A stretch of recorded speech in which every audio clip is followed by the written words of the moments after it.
And welcome back here to round number 2 of event number 3 here for Route 66 at beautiful MCC Cincinnati.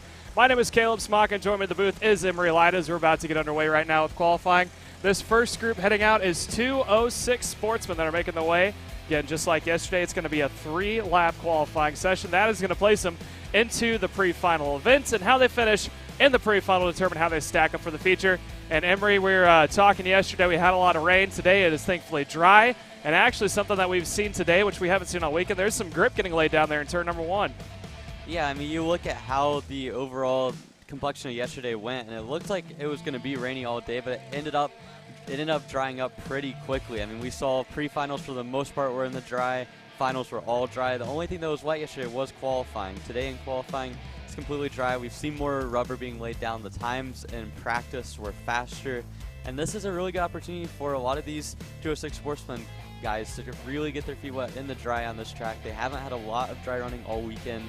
And I mean, we've seen a really fun battle yesterday between AJ Stoner and Brady Shad. Stoner got the win on track, but was later DQ'd, which gave the win to Shad, who had an excellent race day yesterday. And he will be looking to back up that pace again today. Yeah, as we continue to watch practice going right now, you brought up a good point about the weather yesterday of how it was only kind of during qualifying, and I think also during the pre-finals as well, up until the, I believe it was KA Senior was the last one that actually had a major effect when it came to being all on rain tires. But today, thankfully, it's dry right now. There is a chance for rain here around noon 30-ish, so we're going to keep our fingers crossed and hope that's not the case, as we're now watching these kiddos make their way around the track. They're in that orange suit just right behind, coming up the hill in that second spot. That is the winner from yesterday. Brady Shad, as Emery said before, was the post-tech winner after I think AJ Stoner came across a pound or two light at the scales. Unfortunate to see. They did put on a good show, but you know that now AJ Stoner is going to be even more desperate for a win here today. Yeah, for sure. It's really heartbreaking to see that for AJ Stoner. Really probably his best race all year long in the Route 66 Sprint Series.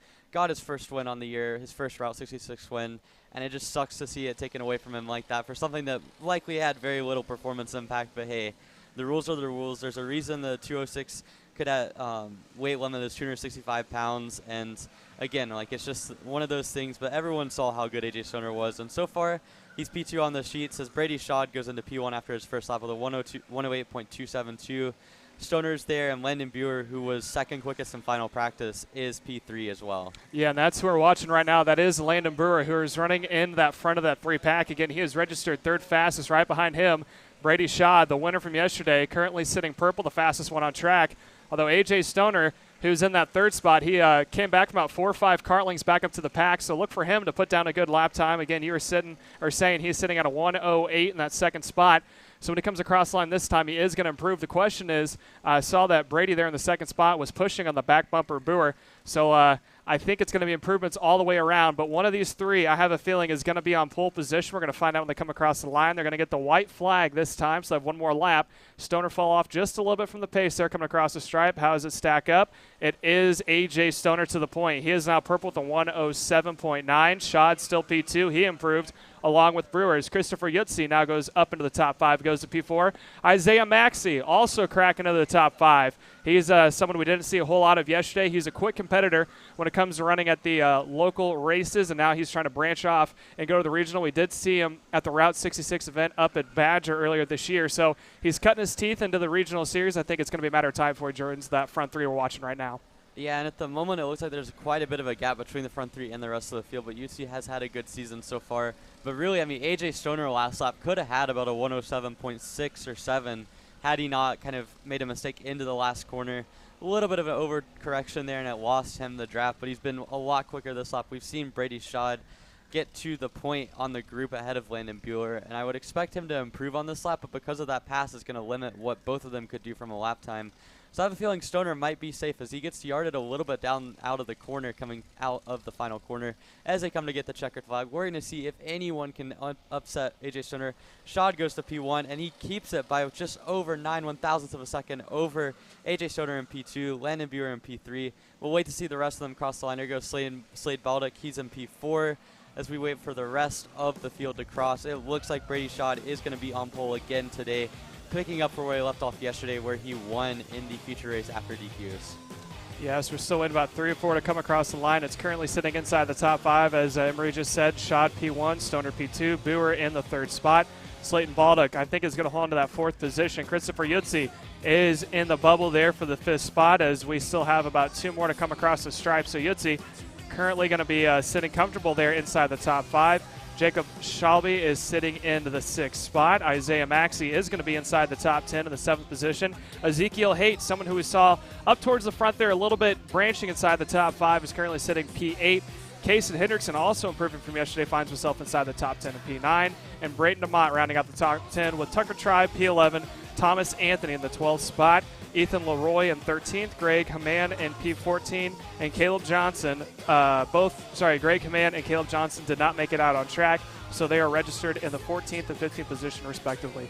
We're going to send it to our first commercial break. When we come back, we still have more qualifying yet to come with the Fast Group. This is the premier event. KA100 Sr Qualifying is about to be up next.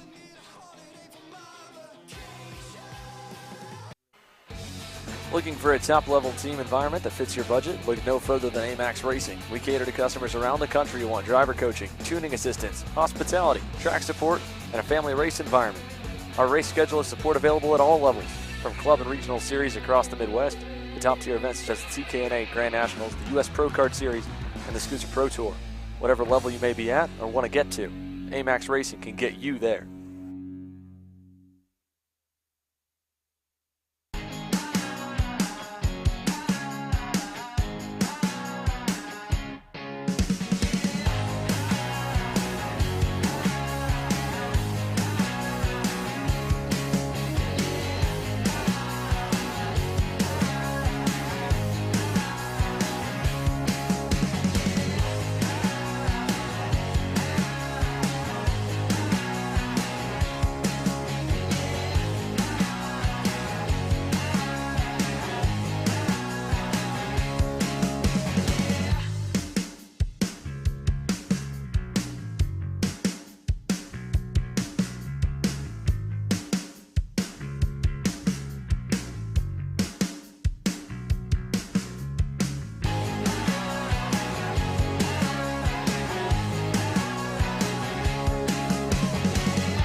USA, a top-level performance team with unmatched hospitality, offering a full-service driver development program with year-round testing available in Miami, Florida, and the official North America racing team of Parolin Racing Chassis.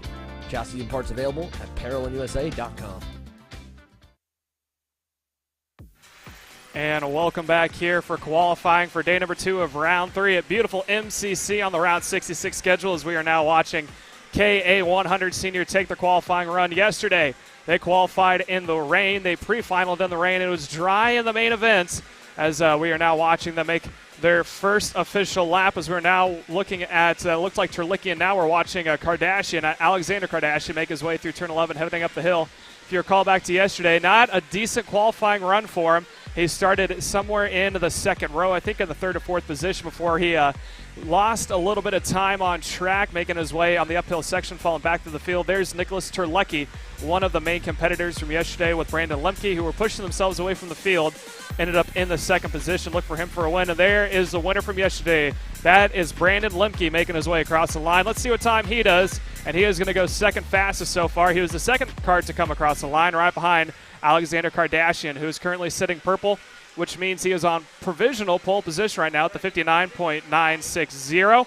Brandon Lemke currently sitting 2nd with the 59.990, and Terlecki in the third spot with a 100.042. There's your provisional pole sitter, Alexander Kardashian. He won the first day on Badger at the last event we were at now. And Emery, you think he's going to put on pole position this afternoon?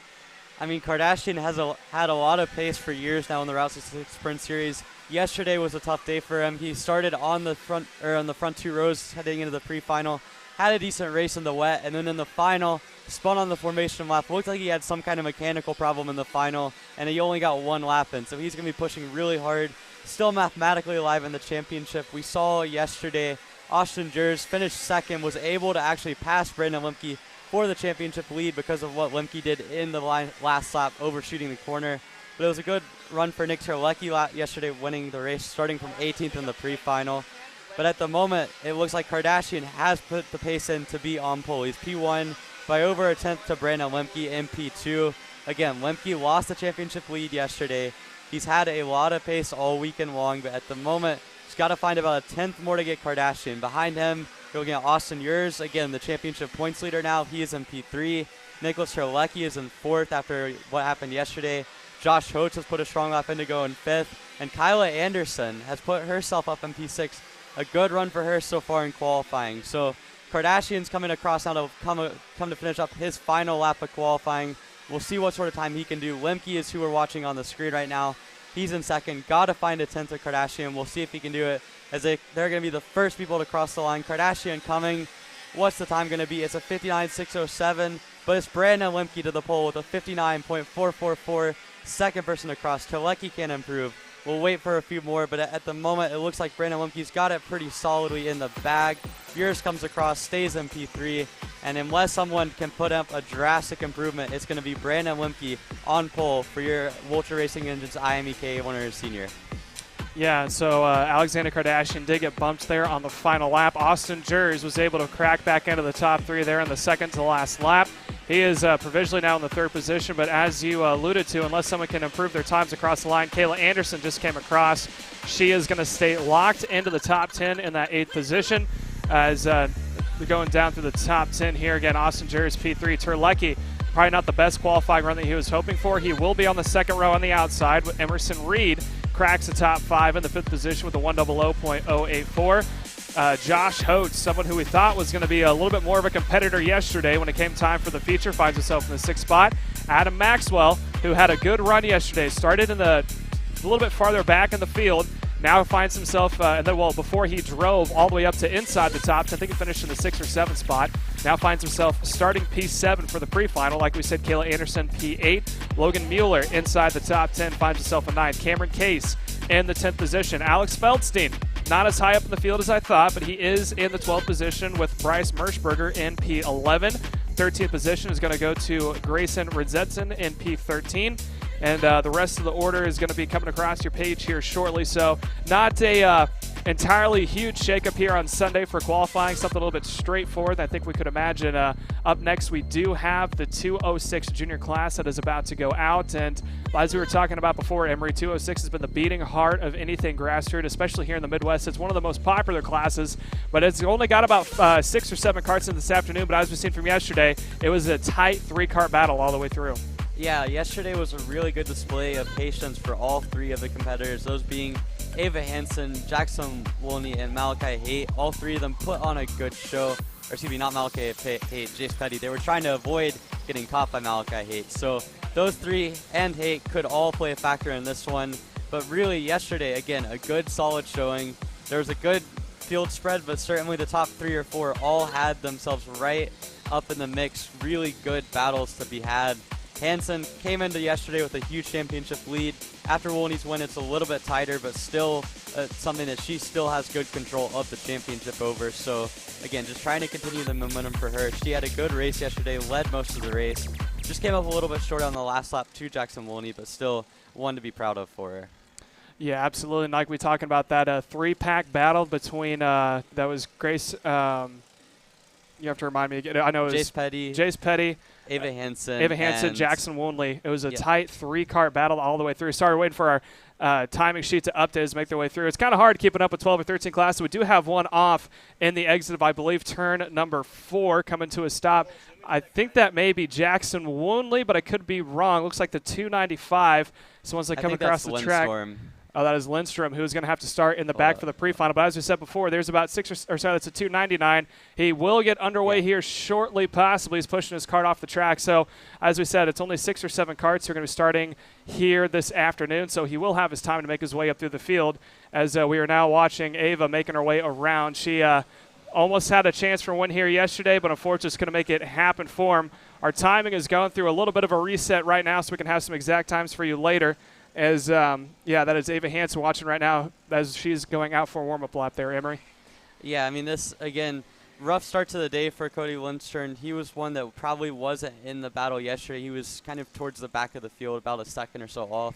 But still, you want to get all the laps you can in qualifying. You can see now that looks to be Malachi Haight and Jackson Woolney as we switch back over to Ava Hansen. Back to Haight and Woolney, both of them working together. Again, Malachi Haight had the lead in the pre-final, had a mechanical failure, had to start in 7th position. And then in the final, he worked his way up through the 2 or 3 carts that weren't in the lead pack, but then he had to work, and he was so far back and he didn't have a draft. And those 3 working together just really kept him from having any chance of contending for the win. But today, it's a new day. He's had the pace this weekend, and we'll get the first representation of what sort of laps are running coming up next as Hansen crosses the line to go first.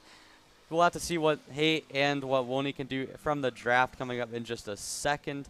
But Hansen with a 108.999, and Woolney and Haight and Wackerlin are all at least 5/10 off the pace of what Ava Hansen did. So a scorching first lap from Ava Hansen, really just continuing what she's been able to do all season long. She's been the fastest kart consistently in this class. Even when the wins haven't come, she's been up on the podium positions and has shown her pace throughout the season, and that's continuing so far right now. Yes, we watch Ava Hansen, who is now the fastest here provisionally on pole position, as we talked about before. Just about a half a second gap between herself and Logan Wackerlin, who was not up in the top 3 yesterday when they were battling back and forth. But he now finds himself sitting in that 2nd position, so maybe he found something overnight, or is now we got another one stopped off to the track. Oh, sorry, that is still the 299 of Cody Landstrom, who are watching on your screen. So he officially will not get any lap times. He will start in the 7th position, but he still has the pre-final to make up some spots and also the final as well. And the pre-final, again, is going to be 8 laps for everybody, and the final is going to be 12, or 6 laps, I should say, and the final is going to be 12. So there's still plenty of time for racing for him to make his way back up through the field. Ava Hansen coming across the stripe to get the white flag. 1 more lap to go for her. She has now improved her time to 108.422. Jackson Woonley improves to go to P2, bumping Wackerlin down to 3rd, but he is still about a half second back from Hansen. And there's Jace Petty making his way across the line. He now goes to P3. He's sitting about a 10th back from Jackson Woonley and about 7/10 back from Ava Hansen, who has put down a scorcher for the first 2 laps. So she, I think, is going to have a pretty good chance of being on pole position here this afternoon. Yeah, at this point, it would take a really absolute storming lap by any of the other guys to beat what Ava Hansen has done. We'll see if Hansen can improve her own lap on this one, but having almost 6/10 to the rest of the field by herself is incredibly impressive. We see Jackson Woolney and Malachi Haight working together, but I just don't think it's going to be enough to beat the raw pace that we've seen from Hansen as she now crosses the last couple corners here, heads out of turn 14, and heads down the long straightaway here at Motorsports Country Club of Cincinnati. The new back extension makes a lot of exciting passes down towards the start-finish line as we see Hansen coming to the finish line to finish up her final lap of qualifying. Improves by about a 10th to put another 10th on the field. So now Jackson Woolney needs to be a 108.360. Jace Petty as well. We'll see if they have anything close to that. They improved by quite a bit. Logan Wackerlin gets down to a 108.525, but it's not enough as everyone crosses the line. We'll have one more to come, and that is Jocelyn Schlinker, but I don't think she'll have the pace to do anything there. So by the looks of it, it is going to be Ava Hansen on pole position with a 108.360, 10th and a half to Logan Wackerlin. She had over half a second on the field on the first 2 laps, so just continuing where she's been all season long up at the front in H1 Power Sports Briggs 206 Junior. Yes, that was your Briggs 206 Junior Qualifying. Congratulations there to Ava Hansen for putting on the pole position for the pre-final. Wackerlin officially coming across the P2, Woonley in 3rd, Malachi Haight P4, Jace Petty P5, and Jocelyn Schlinker is going to start in the 6th position. Cody Landstrom rounding up the field in P7 after not being able to go to qualifying run. We are going to send it to another commercial break here at beautiful MCC Cincinnati, and we come back. We still have more qualifying still yet to come with your Mini Swift about to make their qualifying run here. So stay tuned and don't go anywhere as you are watching Kart Chaser.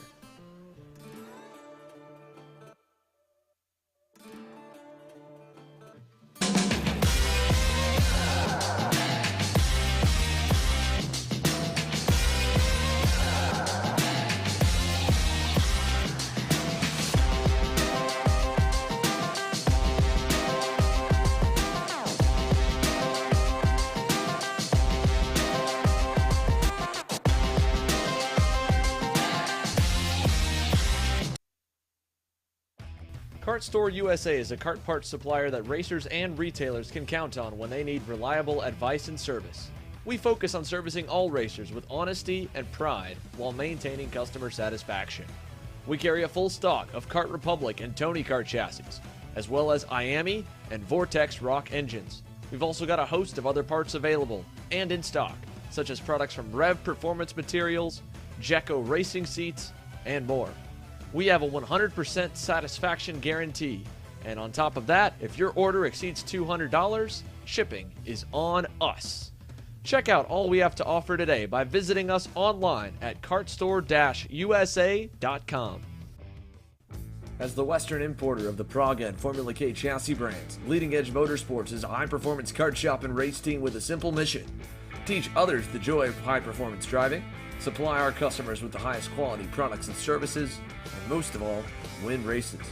With our remarkable racing inventory, expert services, and top-ranked national-level team to back it up, we'll help to get your new kart racing package up and running fast.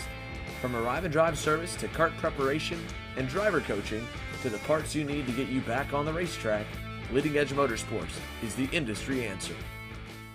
Hannah Greenemeyer is going to score the final win of the U.S. Pro Kart Series. Hayden Jones is a national race winner. Nate Cicero wins. Four-time champion Ryan Norberg winning Super Nationals 24. Winner, winner, winner. Are you ready to join one of North America's winningest driver development programs? Rollison Performance Group offers fully customizable packages that are meant to take your game to the next level. For more information, head to rollisonperformancegroup.com.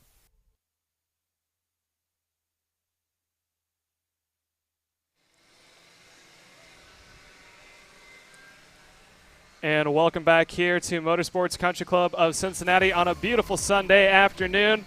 As our lead weatherman of Trevor Blue continues to monitor the weather, he is doing his anti-rain dance and hoping that we don't see him this afternoon. There is a little bit of a chance we're keeping an eye on here. And now it's around 1 o'clock. There's a possibility for potential thunderstorms. We're going to hope that doesn't happen. We want to stay clean and green all day long. But right now we're watching the IAMI Swift, sponsored by D&J.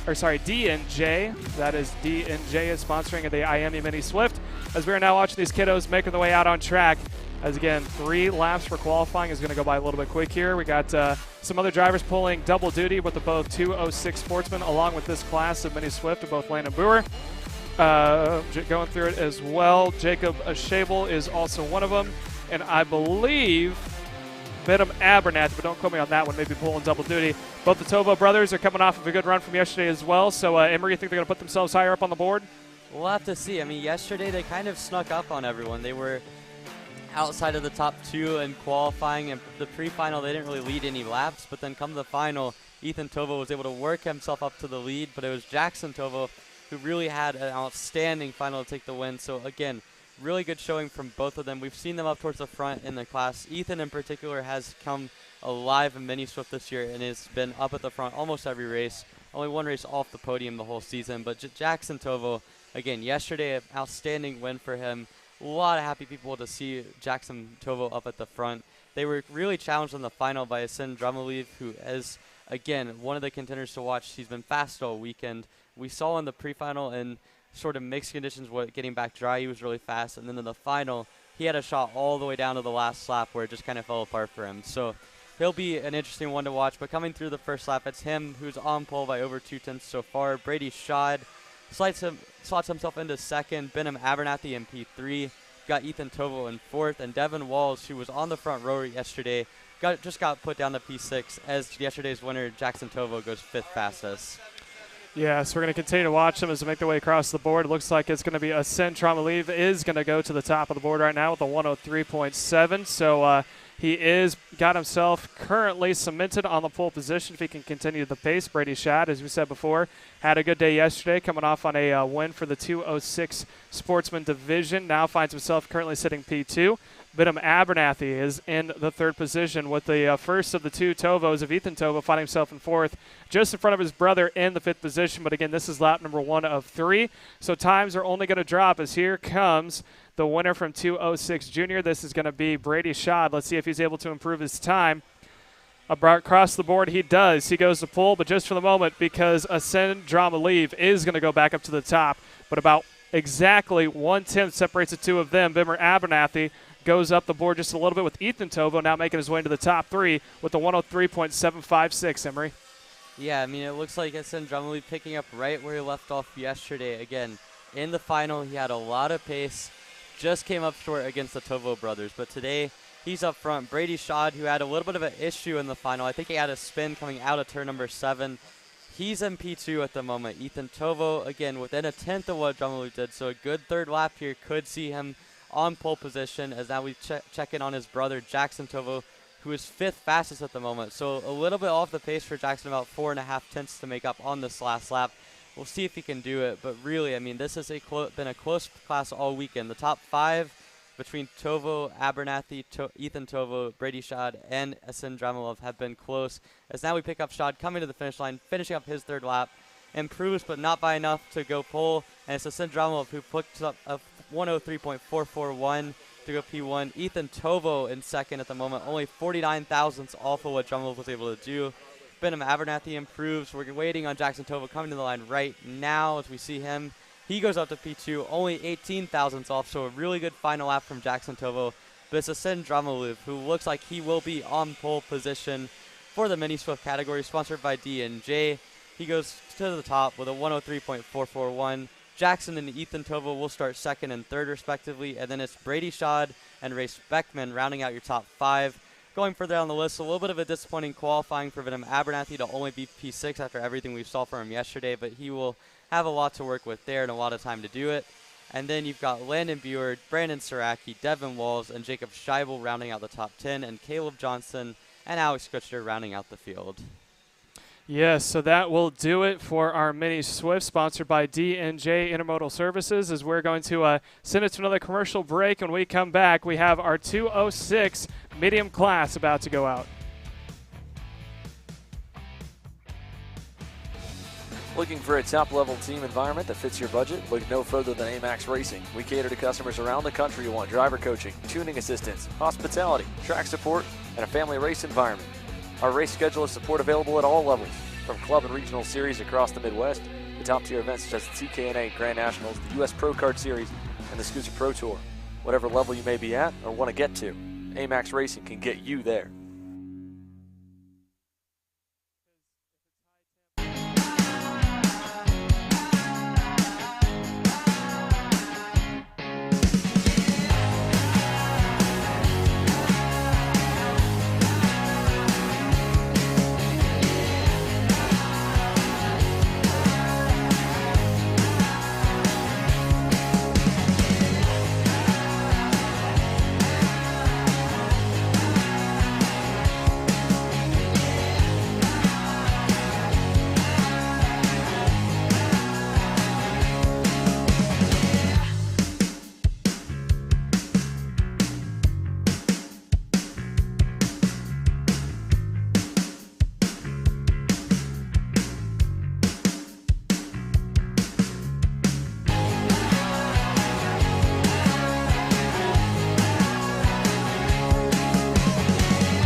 USA, a top-level performance team with unmatched hospitality, offering a full-service driver development program with year-round testing available in Miami, Florida, and the official North America racing team of Parallel Racing Chassis. Chassis and parts available at ParallelandUSA.com. If If you're looking for top-grade equipment, look no further than Rev Performance Materials engine mounts, sprockets, and arcade chains. Available online now at revperformancematerials.com and through a dealer near you. The highest quality material, built to the highest quality standards. Rev Performance Materials.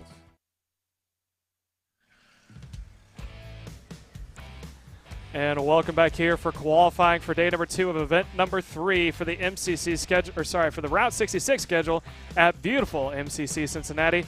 We are now watching the 206 medium class that is sponsored by Millwright. Millwright is the sponsor for 206 medium on the entire 2022 Route 66 schedule. We are currently watching the 5 drivers who are going to be trying to go for pole position. There's one who's a good contender. That is Adam Maxwell, all the way from the Greenwood, Indiana area. He is on a MGM chassis under AMAX Racing as he is now making his way through turns number 12. He was the winner here yesterday on Saturday, although it wasn't as easy as it was for him up in Badger. He had a little bit more pressure that I think he was hoping for from not only his teammate Brandon Johnson, but also from Alex Feldstein, who is up in the mix as well inside that top 3.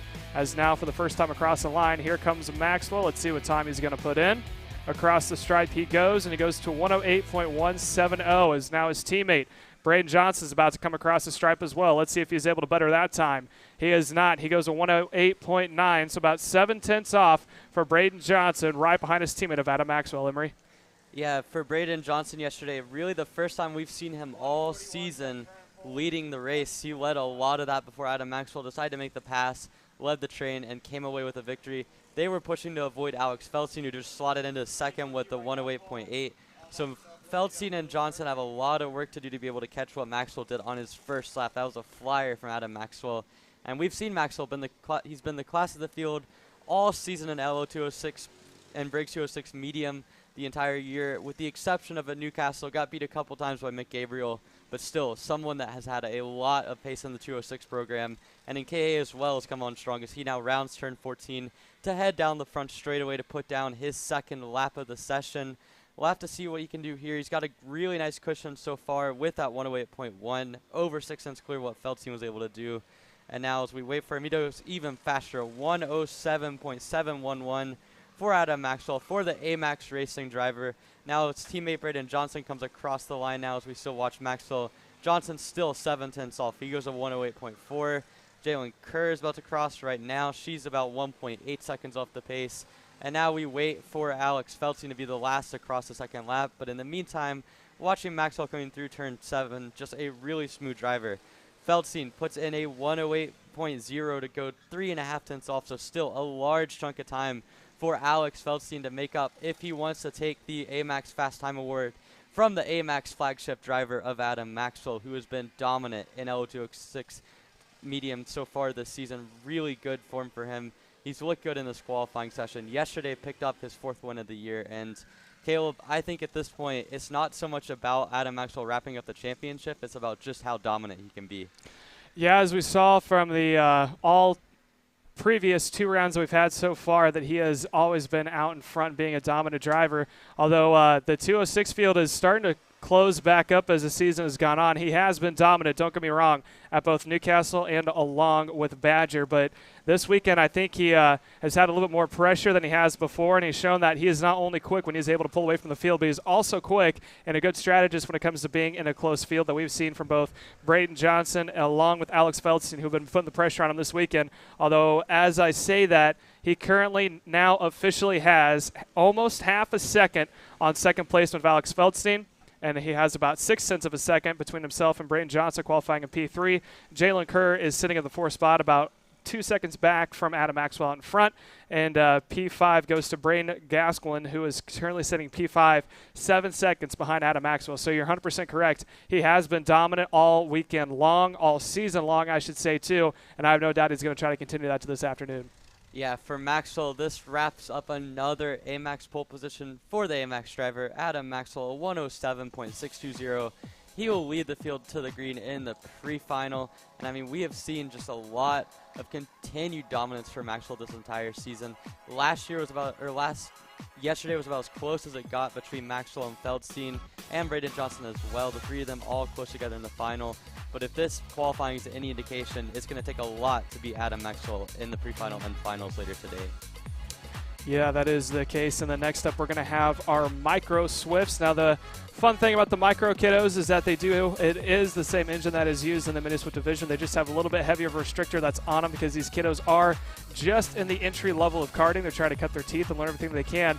But Emery, as you know, a lot of times they put on a better show, and there's a lot more mental, I want to say, games that go into effect here as they're battling back and forth in the packs from these kiddos, and we see in some of our senior and even master classes. Yeah, yesterday is a really good example of that. You look at the final in Micro Swift, and I could argue that the first 9 laps or so, where it was Holden Harder versus Jacob Majeski, was some of the best racing we saw all day yesterday. Majeski did a really good job taking home his first Route 66 victory. We saw AJ Stoner end up second after Harder had a mechanical failure. But the big story for me is that Cameron Marcia had a mechanical failure while leading in the pre-final. He had been undefeated on the season up until then.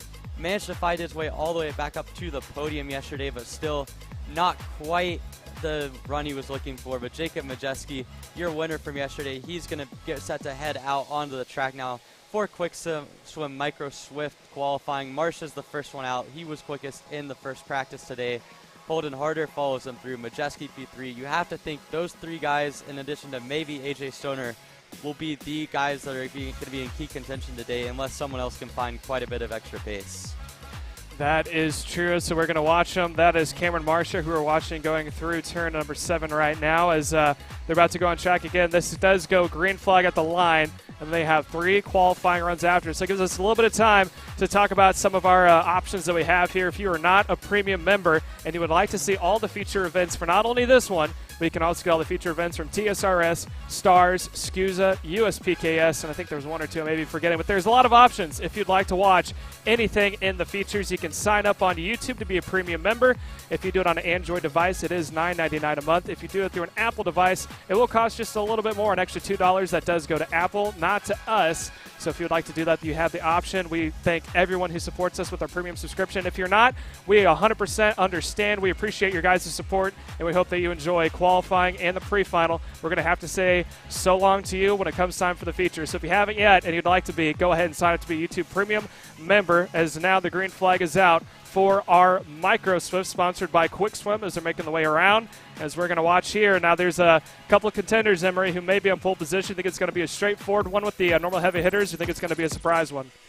I mean, I feel like you have to bet on Cameron Marcia at this point. He's been dominant all season. But that being said, Jacob Majeski yesterday had a lot of raw pace, was able to get a lot of experience leading a final, which from what I've seen over the past year has not been something that he's had a lot of experience in. He's had a lot of pace, but yesterday was a breakthrough for him. And so we'll have to see if that extra confidence from winning the race will bring in a little bit of extra pace from him in qualifying.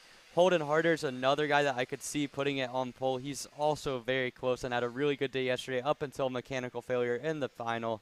But as they come across the complete lap number 1, it is Cameron Marcia on pole position at the moment, although only a couple people have passed. We'll get a good look at what Jacob Majeski can do in just a second, as now Slade and Baldick goes P3 at the moment. You see now AJ Stoner crossing the line, but we're really following Cameron Marcia right now, who has 3/10 on the field as they continue to cycle through. Majeski's first lap, he must have had an all for something, 9.6 seconds off the pace.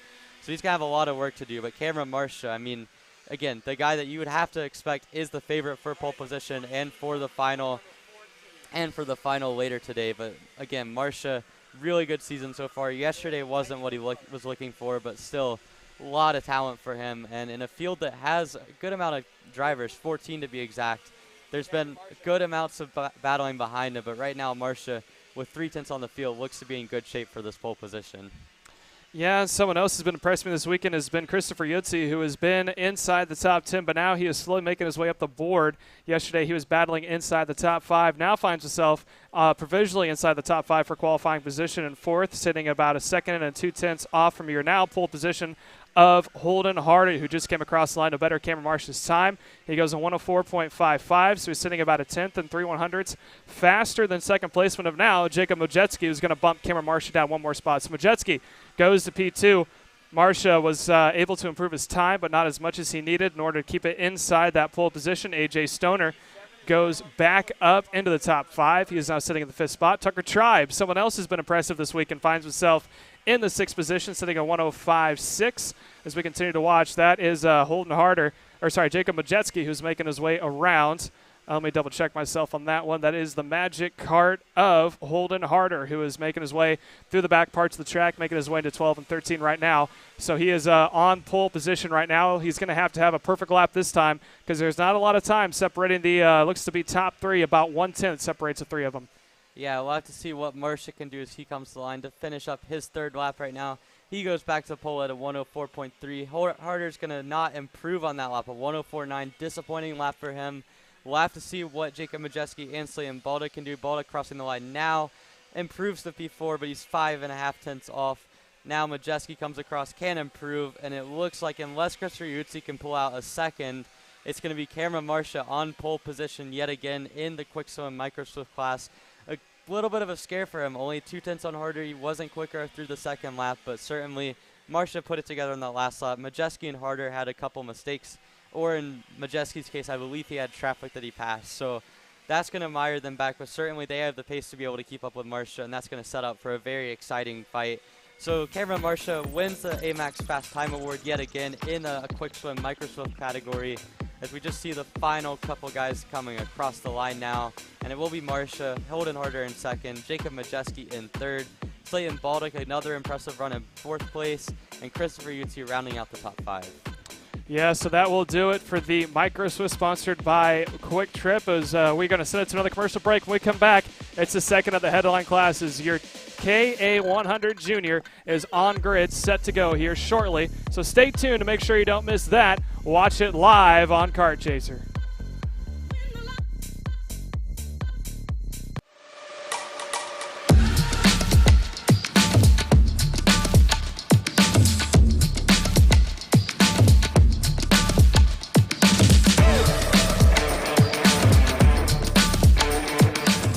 I'm Billy Vincent, owner of MPG Motorsports. What we do at MPG is we try to keep it a nice, fun family atmosphere, try to combine sort of the bigger things and of the bigger teams and the professionalism down with sort of some of the fun, sort of family-oriented atmosphere. We try to not only develop drivers, but also the parents and the families for just in knowledge in general in motorsports. It all starts in karting. What we try to do is try to help the drivers, the moms, the dads understand the sport of motorsports in general, not just karting, but what it takes to get all the way up through.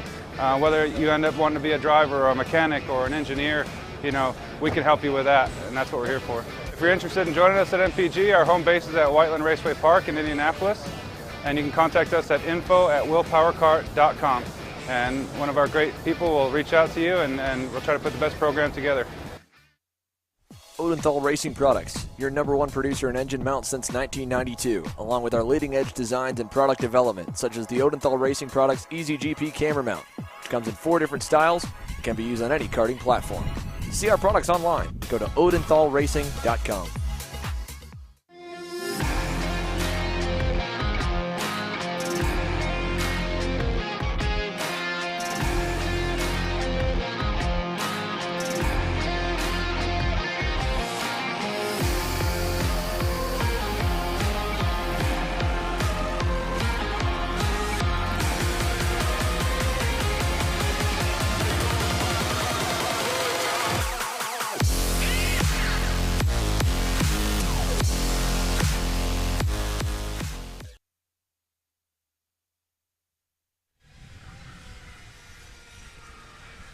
And welcome back as we're getting underway for qualifying here, set to go for our KA100 Jr, sponsored by Advanced Design, as they are now going on their first flying lap. If you recall back to yesterday, it was a intense battle that we had up in front. We had our guest commentator of Dalton Haynes, who was up in the booth with Emery Lida, who called all the action in the feature, as there was a little bit of misfortune from some of the drivers out in front, some heavy hitters, and this one is going to be Daniel Dzelski, Malachi Haight making his way up towards the front of the grid as well. Quentin McPherson, someone else to keep an eye out for. Our Henry Wheeler had a good run yesterday. Ava Dobson and Ava Hansen, also two that look for themselves to be up towards the front. Austin Olds, not the best qualifying, or probably best day for him yesterday. Missed qualifying, got taken, or didn't even start in the pre-final, and during the feature got taken out heading into turn 2. He's probably going to be hungry for a good qualifying start, maybe even a pole position if he can pull it off. As we were watching now, it's currently Wes Gunler sitting on provisional pole position. There have only been 4 drivers coming across the line. Henry Wheeler currently sitting P3. Quinn McPherson sitting in the second position as of now. Ava Dobson goes up towards the front. She goes now to P3 as Austin Olds goes to pole position with the 101.386. Ava Hansen also moves up the board, goes to P2 with the 101.681. So provisionally, that is your top two, with Wesley Gurnley sitting in the third position right now. Cash Perkins also cracks the top five with a 101.905. So now we are watching Austin Olds trying to recover from a dismal day yesterday. You can see him up on the wheel as he is provisionally on pole. Look for him to try to better his time. He's got clear track in front, clear track from behind, no help from a toe and no push from a friend. So he's going to try to do this one all on his own as he is making his way through the back parts of the track, coming across the line right now.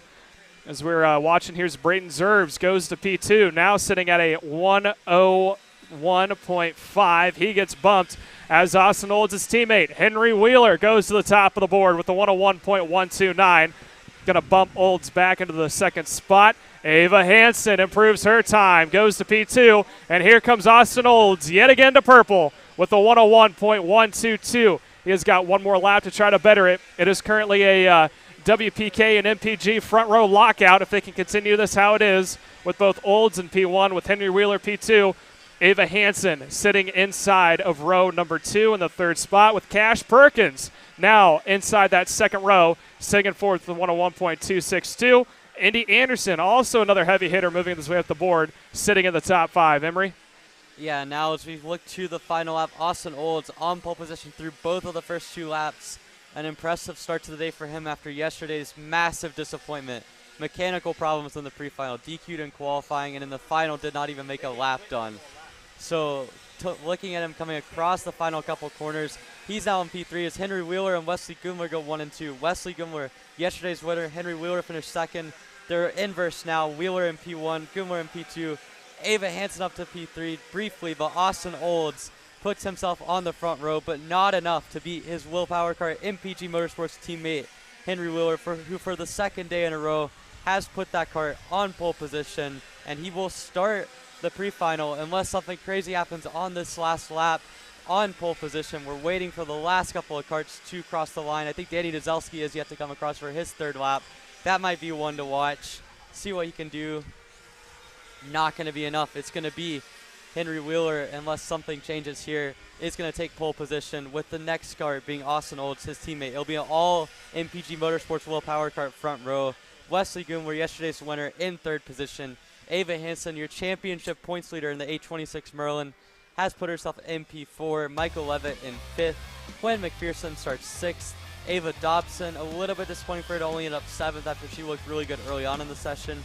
And you've got Cash Perkins, Mateo Naranjo, and Indy Anderson rounding out your top 10 in the Advanced Design Studio KA100 Jr. Yeah, so a good qualifying run there. A little bit of a mix-up inside the top 10 from what we've seen yesterday. Obviously with Ava Hansen now being on the second row right behind Austin Olds in P2. So congratulations to those two for making this out of the top 5. As you said before, Ava Dobson had a good run yesterday, but probably not where she wants to be. She is in a good starting spot in the 7th position with Cash Perkins behind her, next to her in P8, Mateo Naranjo and Indy Anderson rounding out your top 10. We're going to sit until the commercial break. When we come back, it is going to be the final round for qualifying as your KA100 Masters are about to take their way out on track. So stay tuned and make sure you don't miss this final round for qualifying, coming to you live at MCC of Cincinnati.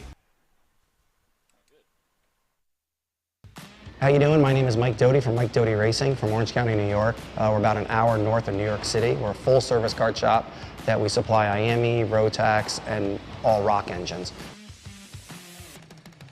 We sell OTK parts and all the tires for all the different series. We support USPKS, SCUSA, Rotax, which is the Stars and Stripes, and the Rock Winter Tour. What we do is we try to get the drivers better by data, driver coaching, and setup. We have a lot of good drivers that come through our program. We have a lot of experience. I've been doing it for almost 35 years, and we just try to translate that to all our customers.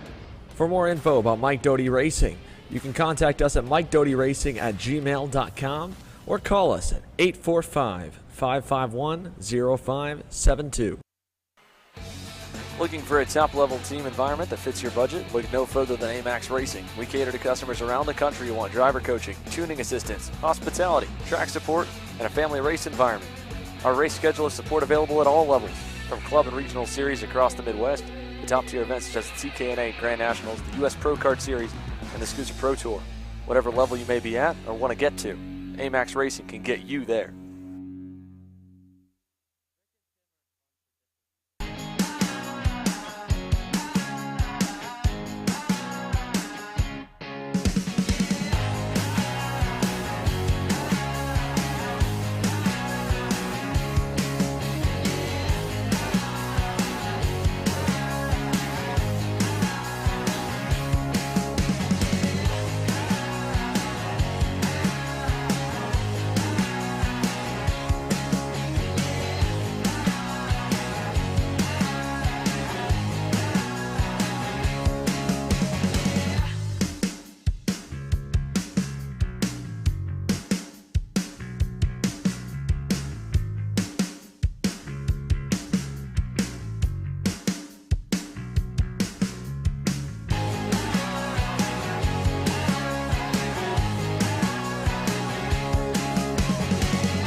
Back again now for the KA Masters class, sponsored by Franklin Douglas. We're watching Christian Vormier come across for the first time on his first lap. He goes P1 with a 101.652. Yesterday's winner, Andy Kutcher, along with Chris Kutcher, getting set to come across the line now.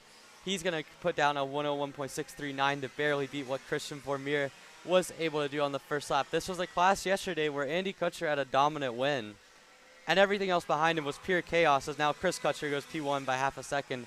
Chris Kutcher was one that had a lot of conflicts during the race with both Roman Pedans, Christian Vormier, and Randy Klimak, all three of them coming together at some point during the race. So a lot of chaos and sparks in this KA Master class, but Andy Kutcher yesterday had no part of it. He was just 10 seconds up the road, just completely chilling in P1, didn't have a pace advantage, just a racecraft advantage, and so it worked out for him. But through the first lap, it's Andy Kutcher and Chris Kutcher on top, Chris on P1, but Christian Vormier goes second fastest, again a 101.637, hardly improving from his first lap. So a little bit of a disappointment there for Vormier. He's going to have to find a lot more pace on this last lap.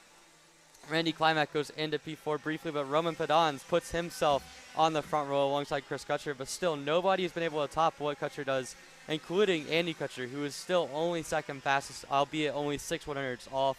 As we now wait for Chris to cross the line, he resets fast time only by a little bit, but it's a 101.116 for Chris Kutcher to go back on top. He's got one more lap. Everyone has one more lap, as now we're watching him coming up through turn 3 now. He will be the last person to cross the start-finish line in this KA100 Masters category. So Chris Kutcher and Andy Kutcher both setting down pace that's about 3/10 clear what the rest of the field has been able to do. Roman Pedans is currently third with a 101.417. As now we watch to see the start of the last guys to come across the line.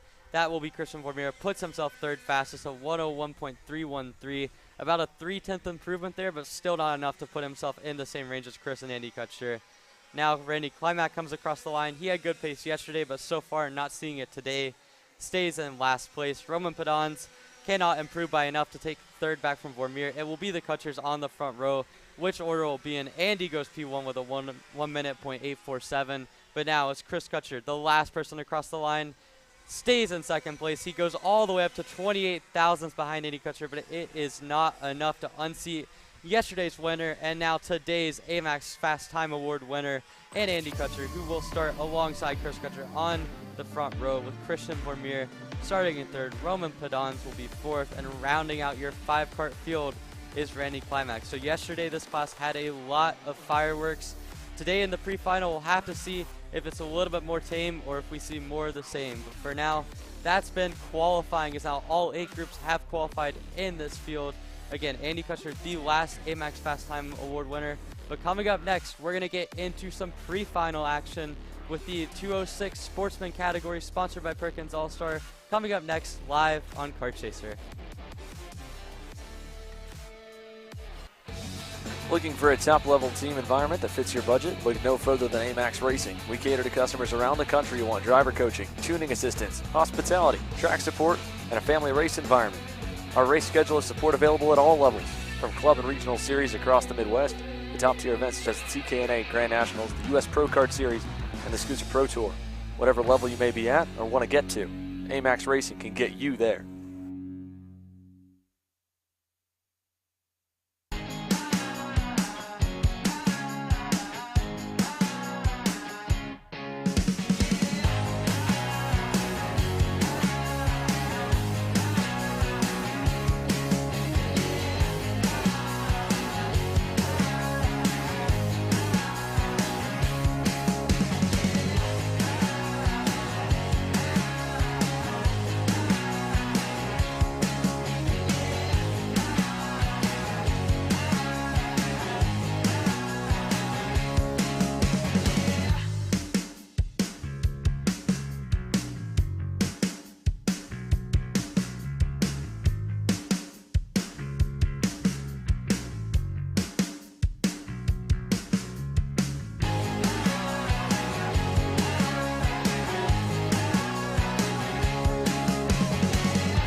USA, a top-level performance team with unmatched hospitality, offering a full-service driver development program with year-round testing available in Miami, Florida, and the official North America racing team of Parolin Racing Chassis. Chassis and parts available at ParolinUSA.com.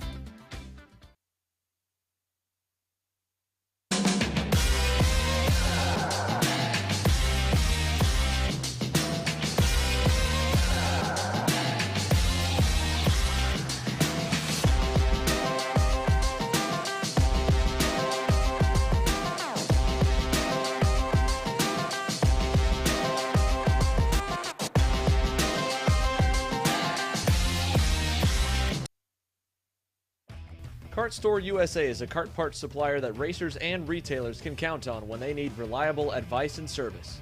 We focus on servicing all racers with honesty and pride while maintaining customer satisfaction. We carry a full stock of Kart Republic and Tony Kart chassis, as well as IAMI and Vortex Rock engines. We've also got a host of other parts available and in stock, such as products from Rev Performance Materials, Jecco Racing Seats, and more. We have a 100% satisfaction guarantee, and on top of that, if your order exceeds $200, shipping is on us. Check out all we have to offer today by visiting us online at kartstore-usa.com. As the Western importer of the Praga and Formula K chassis brands, Leading Edge Motorsports is a high-performance kart shop and race team with a simple mission: teach others the joy of high-performance driving, supply our customers with the highest quality products and services, and most of all, win races. With our remarkable racing inventory, expert services, and top-ranked national-level team to back it up, we'll help to get your new kart racing package up and running fast.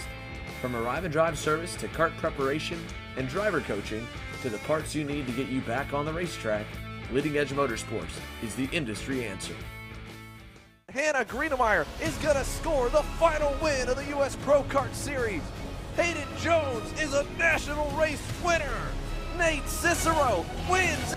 Four-time champion Ryan Norberg winning Super Nationals 24. Winner, winner, winner. Are you ready to join one of North America's winningest driver development programs? Rollison Performance Group offers fully customizable packages that are meant to take your game to the next level. For more information, head to rollisonperformancegroup.com.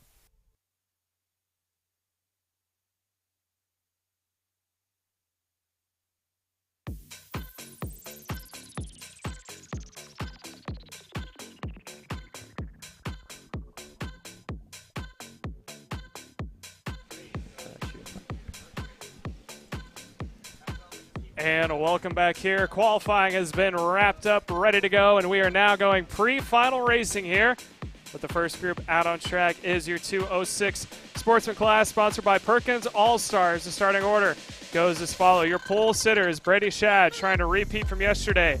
AJ Stoner on the outside of row number 1, trying to get a win for the first time this weekend. Almost out of yesterday before coming up a little bit short at the scale line.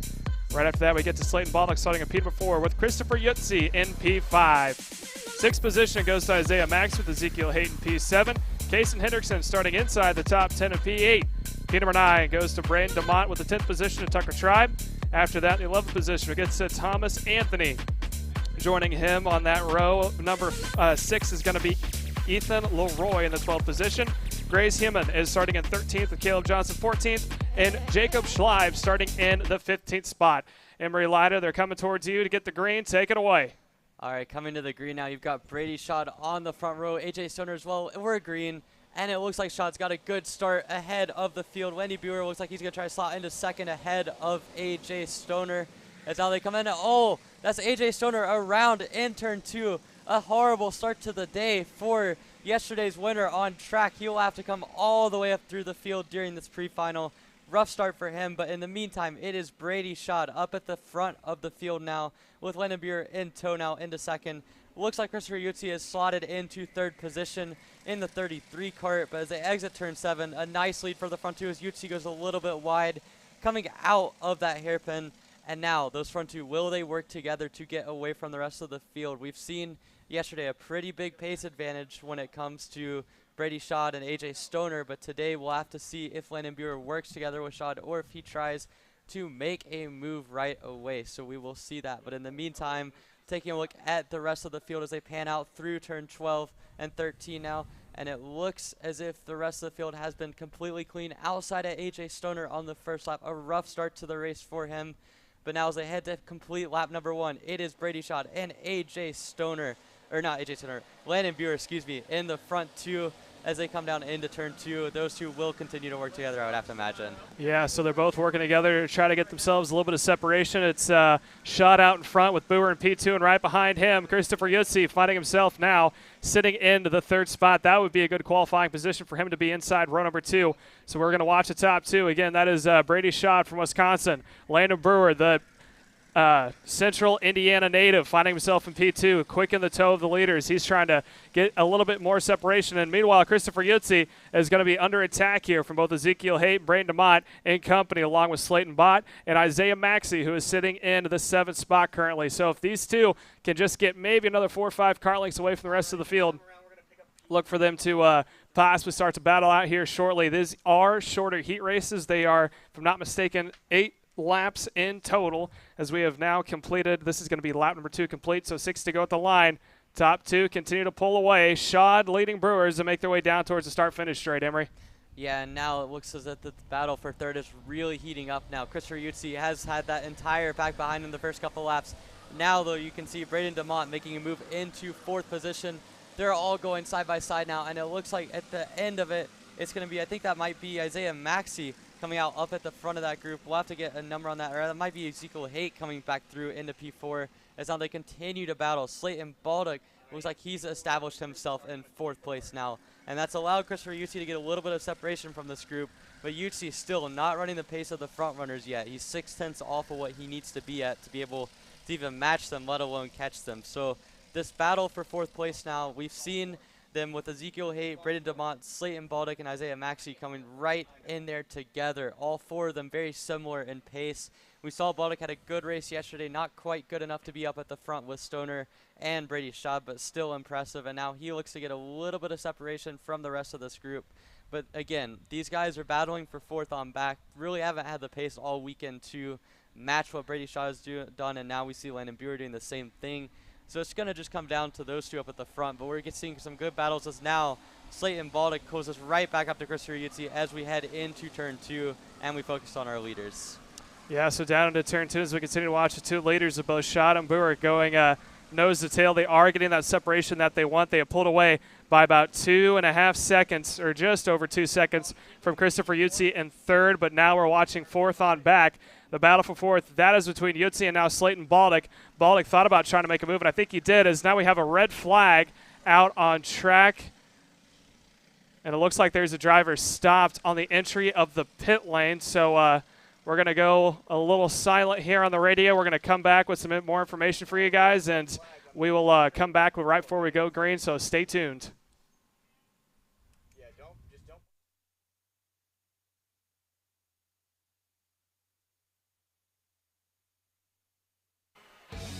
Looking for a top-level team environment that fits your budget? Look no further than AMAX Racing. We cater to customers around the country who want driver coaching, tuning assistance, hospitality, track support, and a family race environment. Our race schedule is support available at all levels, from club and regional series across the Midwest to top-tier events such as the TKA100 Grand Nationals, the U.S. Pro Kart Series, and the Scusa Pro Tour. Whatever level you may be at or want to get to, AMAX Racing can get you there.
USA, a top-level performance team with unmatched hospitality, offering a full-service driver development program with year-round testing available in Miami, Florida, and the official North America racing team of Parolin Racing Chassis.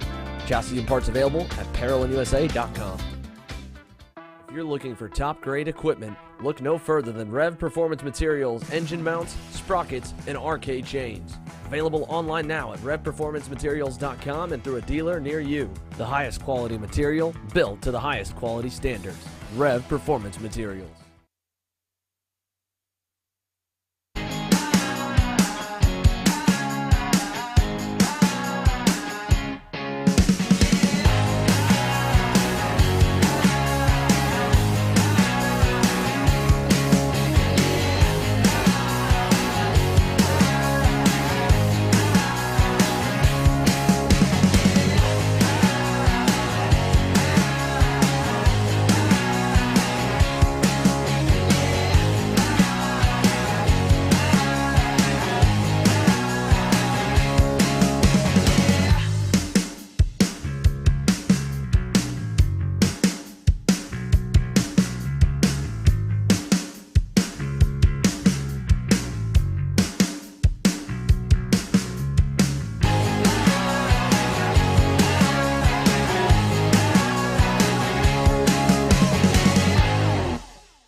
Kart Store USA is a kart parts supplier that racers and retailers can count on when they need reliable advice and service.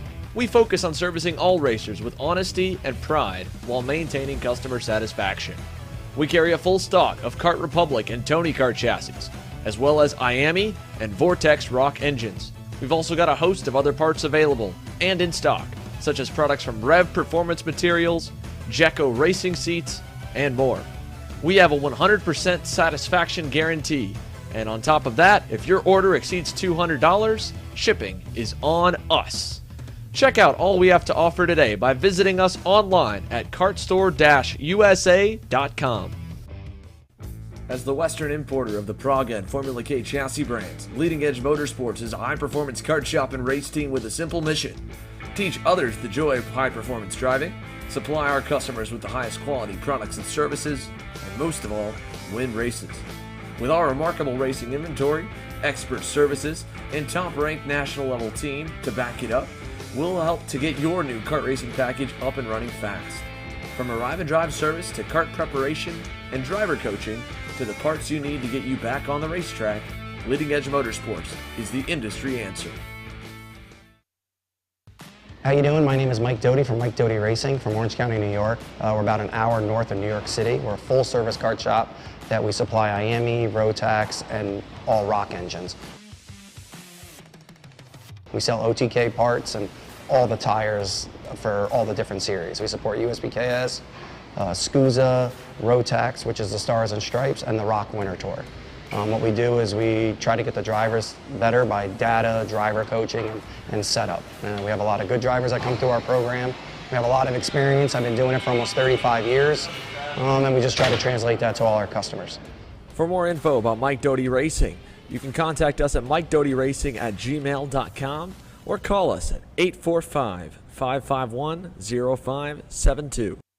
I'm Billy Vincent, owner of MPG Motorsports. What we do at MPG is we try to keep it a nice, fun family atmosphere, try to combine sort of the bigger things and of the bigger teams and the professionalism down with sort of some of the fun, sort of family-oriented atmosphere. We try to not only develop drivers, but also the parents and the families for just in knowledge in general in motorsports. It all starts in karting. What we try to do is try to help the drivers, the moms, the dads understand the sport of motorsports in general, not just karting, but what it takes to get all the way up through. Whether you end up wanting to be a driver or a mechanic or an engineer, you know, we can help you with that, and that's what we're here for. If you're interested in joining us at MPG, our home base is at Whiteland Raceway Park in Indianapolis, and you can contact us at info@willpowerkart.com. And one of our great people will reach out to you, and we'll try to put the best program together. Odenthal Racing Products, your #1 producer in engine mounts since 1992, along with our leading edge designs and product development, such as the Odenthal Racing Products EasyGP camera mount, which comes in 4 different styles and can be used on any karting platform. To see our products online, go to odenthalracing.com.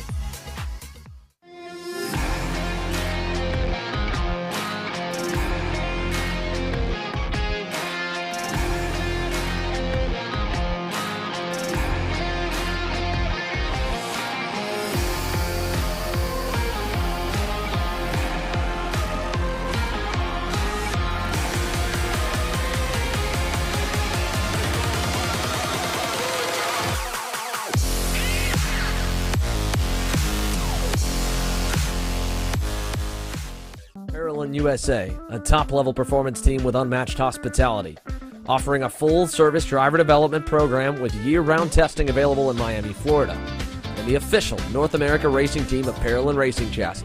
Chassis and parts available at ParolinUSA.com. If you're looking for top-grade equipment, look no further than Rev Performance Materials, engine mounts, sprockets, and arcade chains. Available online now at RevPerformanceMaterials.com and through a dealer near you. The highest quality material, built to the highest quality standards. Rev Performance Materials. Hannah Greenemeyer is going to score the final win of the U.S. Pro Kart Series. Hayden Jones is a national race winner. Nate Cicero wins. 4-time champion Ryan Norberg winning Super Nationals 24. Winner, winner, winner. Are you ready to join one of North America's winningest driver development programs? Rollison Performance Group offers fully customizable packages that are meant to take your game to the next level.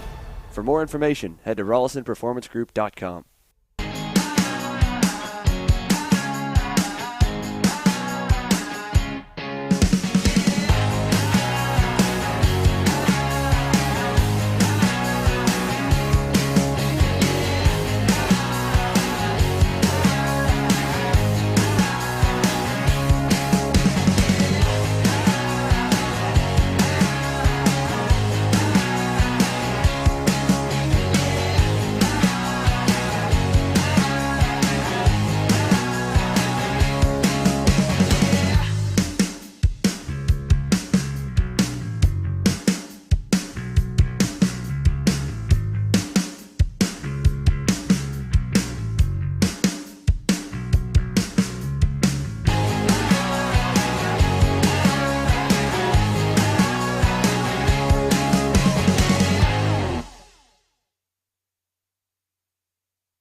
Kart Store USA is a kart parts supplier that racers and retailers can count on when they need reliable advice and service. We focus on servicing all racers with honesty and pride while maintaining customer satisfaction. We carry a full stock of Kart Republic and Tony Kart chassis, as well as IAMI and Vortex Rock engines.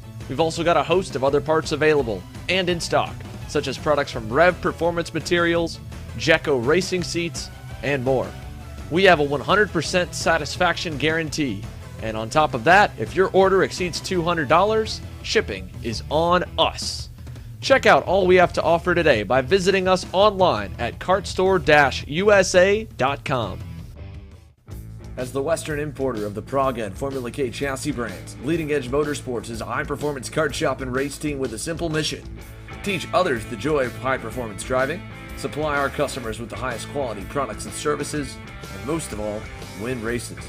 With our remarkable racing inventory, expert services, and top-ranked national-level team to back it up, we'll help to get your new kart racing package up and running fast. From arrive and drive service to kart preparation and driver coaching to the parts you need to get you back on the racetrack, Leading Edge Motorsports is the industry answer.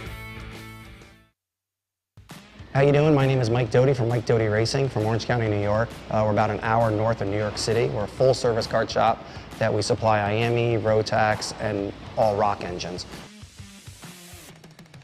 We sell OTK parts and all the tires for all the different series. We support USPKS, SCUSA, Rotax, which is the Stars and Stripes, and the Rock Winter Tour. What we do is we try to get the drivers better by data, driver coaching, and setup. We have a lot of good drivers that come through our program. We have a lot of experience. I've been doing it for almost 35 years, and we just try to translate that to all our customers. For more info about Mike Doty Racing, you can contact us at mikedotyracing@gmail.com or call us at 845-551-0572.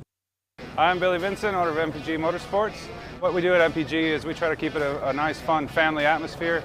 Try to combine sort of the bigger things and of the bigger teams and the professionalism down with sort of some of the fun, sort of family-oriented atmosphere. We try to not only develop drivers, but also the parents and the families for just in knowledge in general in motorsports. It all starts in karting. What we try to do is try to help the drivers, the moms, the dads understand the sport of motorsports in general, not just karting, but what it takes to get all the way up through.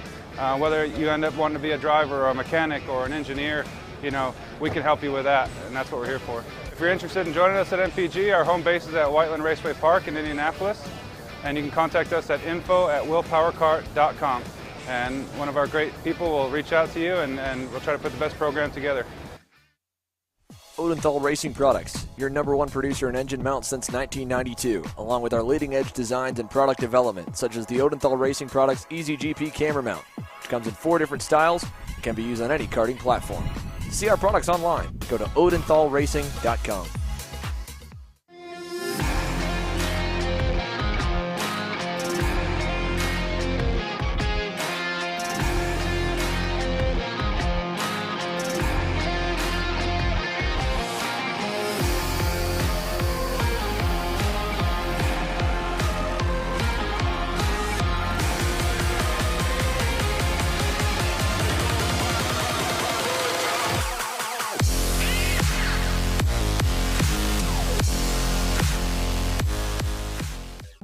USA, a top-level performance team with unmatched hospitality, offering a full-service driver development program with year-round testing available in Miami, Florida, and the official North America racing team of Parolin Racing Chassis.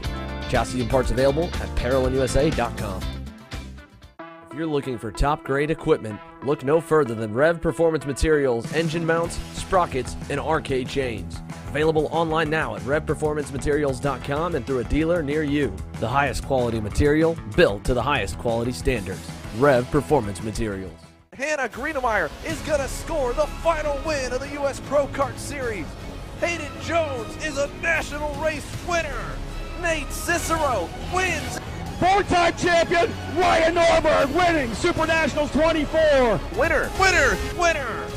Are you ready to join one of North America's winningest driver development programs? Rollison Performance Group offers fully customizable packages that are meant to take your game to the next level. For more information, head to RollisonPerformanceGroup.com.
Kart Store USA is a kart parts supplier that racers and retailers can count on when they need reliable advice and service.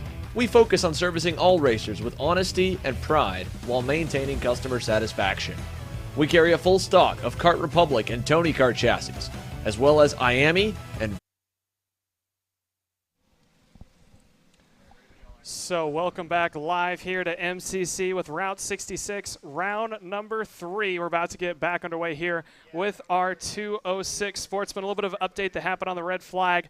We are not 100% sure on what happened. We do know that the driver is being tended to by the paramedics. We want to thank the paramedics crew for all they do out here. He was attended to very quickly, and he is now being looked after currently. So we're going to get back underway now with our 206 Junior Sportsman class.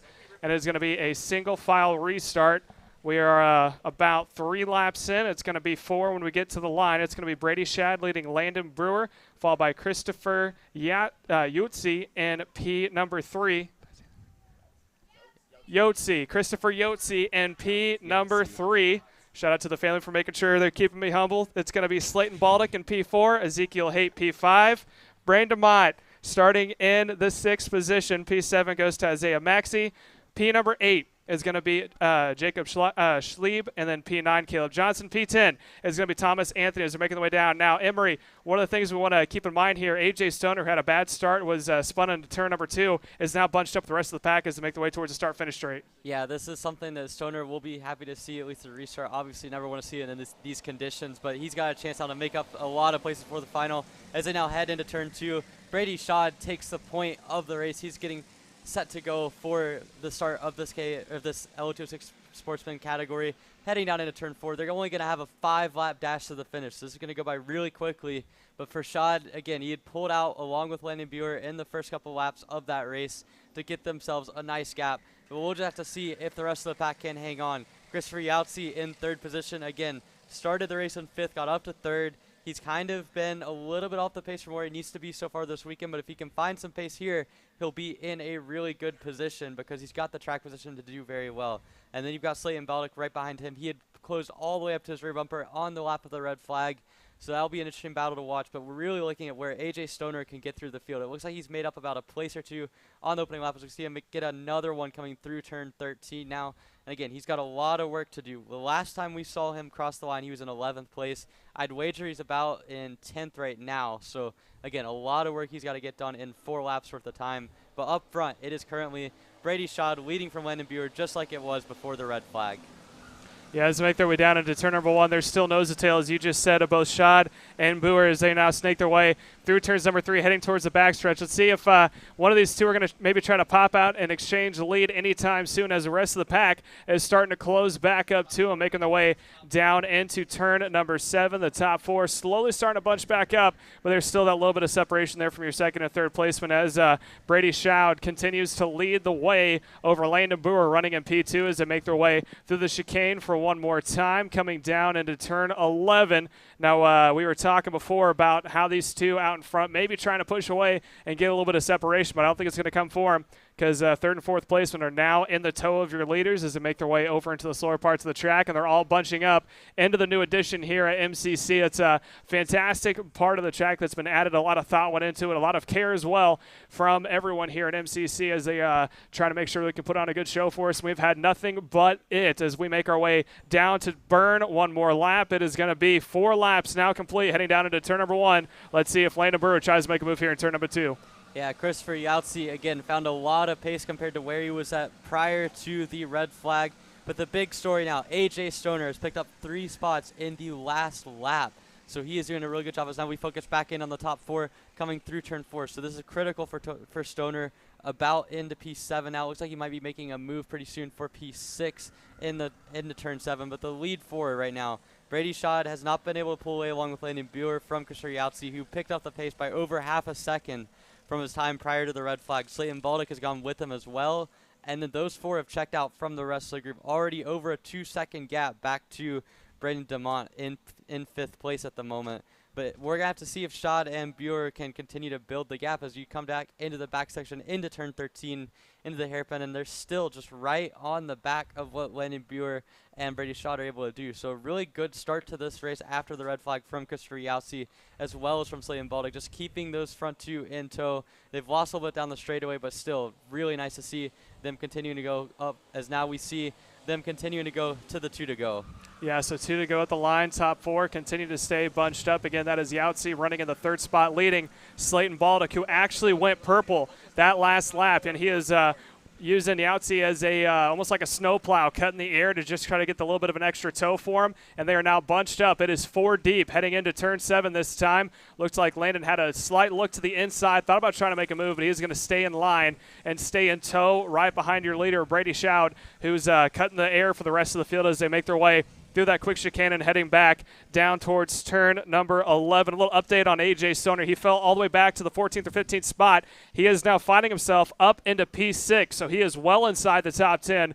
Good drive back for him and a good recovery that he is going to probably try to improve on as we're going to be going to the feature after this one. This is going to set the top 4, though, and who we're going to watch all the way to the end. This is your top 4 coming out of the final corner down to the white flag. Someone inside this top 4 is going to start on the pole position, and it looks like it may be down between the top 2 of Brady Schad and Landon Brewer heading down into turn number 1. Let's see if Brewer tries it. He looks on the inside. Is it going to stick? He is going to back right out of it, Emery, and I think that move's coming quickly. Yeah, for Brady Schad, that was a good defensive move. Did not give him any room on the inside, and it worked out. Kind of scared Brewer away from committing to that move. Now as they come through turn 4, it looks like Schad's got it committed as now Slayton Baldock gets underneath Christopher Yauzi coming into that corner and gets the position. Now on the outside, now Buer kind of fades to the outside against Schad, crosses him over coming out of turn 7. He's got the position, he's got the inside line, and now Schad will look to make a move to get back into the lead that he has held all race long in this 8-lap 206 Sportsman category.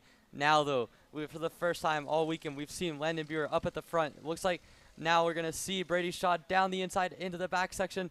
Buer did not do a good enough job holding it off. Baldock to the inside into P2. Christopher Yauzi trying to follow through. So in one corner, Landon Buer has gone from first now down to third as he crosses over with Yauzi. That's all happening in third. But in the meantime, we've got Brady Schad coming to the line. He's going to be racing against Slayton Baldock. It looks like Baldock might be able to get there at the line. Who's it going to be? It's Slayton Baldock from 4th at the start of the last lap to win the pre-final in Briggs 206 Sportsman. He will start on pole position alongside Brady Schad for today's final. Christopher Yauzi in 3rd, Landon Buer in 4th after leading at one point in the last lap, and AJ Stoner, who was in dead last after the first lap after a spin, will now start the final in 5th place after a little bit of good fortune and a lot of good work to get through the field. Yeah, so it was a good run there from your 206 Sportsman. Again, that is sponsored by Perks All-Star. So that is going to be congratulations to your pole sitter, Slayton Baldock, going to start on the front row next to Brady Schad when it comes time to the feature this afternoon. We have another set of pre-finals still yet to come here. We still got the rest of the field to go through, but your next one is going to be a big one. This is your KA100 Sr, one of the highlight classes of the weekend, and it's going to be a good one with that shake-up in the qualifying run. So you're not going to want to go anywhere, and stay tuned as this one's about to go down here on Car Chaser. Looking for a top-level team environment that fits your budget? Look no further than AMAX Racing. We cater to customers around the country who want driver coaching, tuning assistance, hospitality, track support, and a family race environment. Our race schedule is support available at all levels, from club and regional series across the Midwest to top-tier events such as the TKA Grand Nationals, the U.S. Pro Kart Series, and the Scooter Pro Tour. Whatever level you may be at or want to get to, AMAX Racing can get you there.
Back again for the Vulture Racing Engines KA100 Sr. And as we get set to get started for their pre-final, the second of the day, 8 laps in total. Caleb Smock is with me in the booth. I'm Emery Lida. And Caleb, when you look at this class yesterday, it put on a show up at the front. Guys like Nick Terlecki, who came away with the win, Austin Yers and Brandon Lowe, put on a show. What are you looking for in this pre-final? Well, I think it's going to be a little bit of redemption for some of these guys. Alexander Kardashian, I think, is going to be a little bit more hungry for a win here. Obviously, Nicholas Terlecki was in a good chance for a win, and also Austin Yers found himself inside the top 3 before he got shuffled back. But it's all about to go down right now. Who's going to start in pole position? We're about to find out. An Omega jump on the inside there from Brandon Lemke to getting help from Austin Yers as they make their way down into turn number 2. Here comes on the outside Alexander Kardashian trying to roll that outside momentum as they snake their way down into turn 3.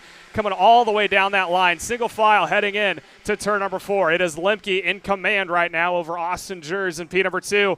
Kardashian fighting back and forth there for the 3rd spot. I believe that is with Emerson Reed making his way up. A little bit of contact there on the exit of 4s. They're still going side by side. And turn number 7 right now. That hairpin is a great passing opportunity, defensive opportunity all the way through. Top 2 are now separated from the pack. It looks like that is going to be Alexander Kardashian slotting into the 3rd spot, trying to catch back up to leaders, but he is holding off both Terlecki and Emerson Reed as they make their way now. Here comes Reed on the inside, trying it on Kardashian. It looks like Kardashian's going to have to defend there, and he is going to lose 1 spot. So count Emerson Reed now up into 3rd. Kardashian falls back to 4th. Top 2 coming across the line right now. That is going to be Lemke leading the way over Austin Yers coming into turn number 1. Yers tucked into the toe, and they're still going side by side farther back as I think that was Alexander Kardashian losing another spot to Terlecki as they make their way now through turns number 3, heading down into 4 there. Now already a good start to this race from Brandon Lemke. Him and Austin Yers, the top 2 in the championship. For the first time all season, Austin Yers was able to get himself into the championship points lead at the end of yesterday after a really audacious move by Brandon Lemke. Almost worked coming through the turn 10 kink, which they're coming up to right now. Lemke, early on in this race, has built himself up a gap as now you see coming out of turn 11 that looked to be Alexander Kardashian working himself back by Nick Terlecki, who had gone by at the start of the lap. So Terlecki, yesterday's winner, again, starting way further up the field today, but still a little bit of work to do early on. But Brandon Lemke controlling the pace early on from Austin Yers. Then it's Emerson Reed, who yesterday had probably his best day of karting since his return in 2021. He's back in the 3rd position, got on the podium yesterday, and he's now starting to catch Brandon Lemke and Austin Yers, even if it's only marginal. And he's bringing a whole pack of karts with him down to about 7th place with Josh Holtz in P7. Yeah, as they now head down into turn at number 4. Is there any passing? As the top 4 is spread out right now, looks like equal spacing all the way through. So look for them to possibly close back up here, and the accordion effect coming into play as Lemke getting a little loose there on entry heading into turn 7. Making their way down into the chicane. This is going to bunch them up yet again. If everyone is perfect through there, you can see them wheel hopping over the curbs. You have to mound the curbs when you go through that chicane for the fastest line possible as they now head into turn 11. And it looks like the top 2 starting to close back up. Meanwhile, 3rd on back with Emerson Reed, Kardashian, and Terlecki are also starting to close back in. As here's a pass on the inside. That was going to be Yers going on the inside of your now 2nd placeman of Brandon Lemke, making their way through the final couple of corners, heading down towards the main straightaway. There's the top 4, all on the line. Lemke all over the back bumper of Yers. Is Lemke going to push or is he going to pass? He is going to push now heading into turn 3 as he's going to be tucked into heading into turn 2, now tucked into the toe. And slowly but surely, that 2nd pack being led by Emerson Reed catching up to the top 2. Emery? Yeah, out of all the drivers would know Austin Yers is probably Brandon Lemke as he makes a move back on him into turn 4. Lemke back to the race lead where he led the first couple laps. Started on pole, now he's back in the lead. Yers in 2nd. Kardashian has worked himself by Emerson Reed over the last lap to make himself up into 3rd position. Then it's Reed and then Nick Terlecki rounding out your lead group in 5th position. All 5 of them running very similar pace as they come through the kink of turn 10. And we've seen Lemke controlling the race. He did not want Yers to lead too much. Again, these guys in a nice championship fight here, close between the 2 of them, as Kardashian sticks one up the inside of Austin Yers into turn 13. Now that's going to cost Emerson Reed on exit as well, who loses 5th trying to go by Austin Yers. He loses 1 to Nick Terlecki. And now we're back into a group with Brandon Lemke with a good 3 car length lead on Alexander Kardashian. The front row from this race are right back up together. And now it's about a 7-cart field back to Josh Holtz and Adam Maxwell, who have caught the other 2 guys other 5 guys coming up. And now as we enter turn 4, Lemke in the lead. Yeah, that is, like you said, Adam Maxwell and Josh Holtz have been working together to catch back up to the front group. Slowly but surely, they have edged their way up there as they now make their way into turn 7. A good slow-mo shot as they make their way out of 7, heading down towards the chicane of turns numbers 8, 9, and 10, heading in for 11. So out in front, commanding the race, is still Lemke. Right behind him, it's getting a little close there. It's Alexander Kardashian has moved his way up into P2, bumping Jers back into 3rd. Coming into 12 right now. Here's a good passing opportunity. We've seen about 4 or 5 passes here the past couple of laps. And right behind them, there's a good battle. That is between Kayla Anderson and Camerson Case as they continue to go back and forth as they make their way down towards the main straightaway. Still Lemke out in front. Kardashian P2 now into the toe. Heading into turn 1. Is he going to send it? He does not. He is tucked into the toe. Look for it heading into turn number 2 as we have 1 out. We lost Josh Schultz coming out of turn 13 on that last lap from 7th position in the lead group. Looked like he might have thrown a chain on exit, but that is all she wrote for the number 982 Host Driver Development Chassis. Now looking up back at the front, you've got Brandon Lemke in the race lead. Again, that whole group has been right there together, all the way back to 5th place in Emerson Reed. You see Austin Jers and Emerson Reed just set their fastest times of the race. Lemke not really able to set a good pace up at the front. He's yet to crack into the 59-second bracket, whereas everyone else in that group has. So maybe a little bit of a pace disadvantage for Lemke, but he's doing a nice job holding the ship up at the front on the Millwright Racing Merlin chassis. And so, again, that top 5 all sticking together. This is a nice run for guys like Alexander Kardashian and Emerson Reed. Kardashian had a rough race yesterday, but now as they head down the front straightaway, will he look to take the lead from Lemke? Pushing him, electing to stay right in line with Lemke as we get 2 to go. And now it's up to Lemke to keep that position and find some little bit more pace as he does on that last lap and goes to 59.8. Yeah, so let's watch this top 3 right now of Lemke, Kardashian, and Jers as they make their way into turn number 4, still in a line. And just off in the distance there is Terlecki and Reed to round out that top 5. Adam Maxwell in the 6th position is lost sight from the top 4. Top 5, I should say. But if they continue to go back and forth, you might see him slowly start to make his way up into field of view as they make their way through 8, 9, and now 10, heading into 11. Lemke still in command, and it looks like Austin Jers might have a little run here on Kardashian as they head down to turn 12. Possible look to the inside here coming up into 13. It looks like he didn't take it in 12. He's not going to take it now. Also, no defensive driving there from your leader of Lemke as the top 3 bunch back up in that little 14, 15-turn complex, heading out of 16 now. This time by is going to be the white flag. 1 more lap to go. Top 2 as here comes Lemke in the middle of the track. And now on the inside, Alexander Kardashian gets his nose in as they're going to get all sorts of loose. Heading into turn 2, Austin Jers looking on the inside. And around the outside goes, I think that's Terlecki, trying to do a crossover move on Jers heading into turn 4. Emery? Yeah, Terlecki able to pick off a spot, but it's Kardashian up into the lead for the first time all race. He's in pole position now. Will he defend down into 7? Lemke made that mistake yesterday. Kardashian almost white lines it. Lemke doesn't send it. Terlecki's right back up there in 3rd.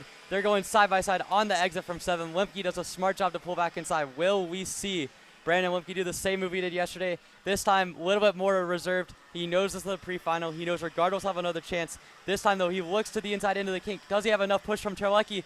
They're going to get it through coming into turn 12. Now Terlecki to the bottom. He kind of pushes Lemke wide, gets the position through turn 13. And now as they come out of turn 14, it's Nick Terlecki back where he was at the end of yesterday, putting himself in pole position for the final. Brandon Lemke not going to have enough to get there. Will Jers be able to get around a championship rival coming to the line? They're side by side at the finish. It is Brandon Lemke in 2nd, but it is Nick Terlecki winning the pre-final. He will start on pole for the Walter Racing Engines KA100 Sr alongside Brandon Lemke. Austin Jers in 3rd. Emerson Reed with a nice run to 4th. Alexander Kardashian led at the start of the last lap.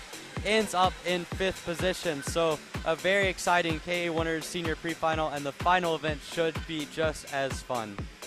Yeah, so that was a good run there from your KA100 Sr, which is sponsored by Walter Racing Engines. We're going to go to another commercial break, and we come back. We got your 206 juniors about to make their way out on track. So stay tuned and don't go anywhere. Still more pre-finals still yet to come.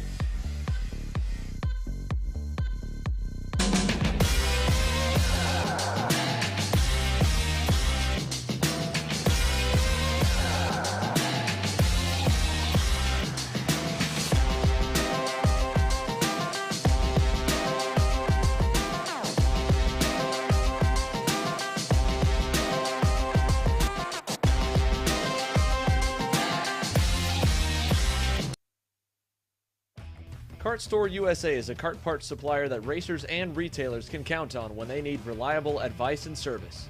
We focus on servicing all racers with honesty and pride while maintaining customer satisfaction. We carry a full stock of Kart Republic and Tony Kart chassis, as well as IAMI and Vortex Rock engines. We've also got a host of other parts available and in stock, such as products from Rev Performance Materials, Jecco Racing Seats, and more. We have a 100% satisfaction guarantee, and on top of that, if your order exceeds $200, shipping is on us. Check out all we have to offer today by visiting us online at kartstore-usa.com.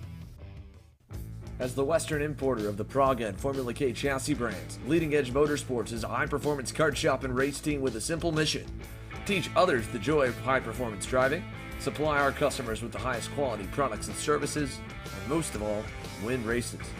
With our remarkable racing inventory, expert services, and top-ranked national-level team to back it up, we'll help to get your new kart racing package up and running fast.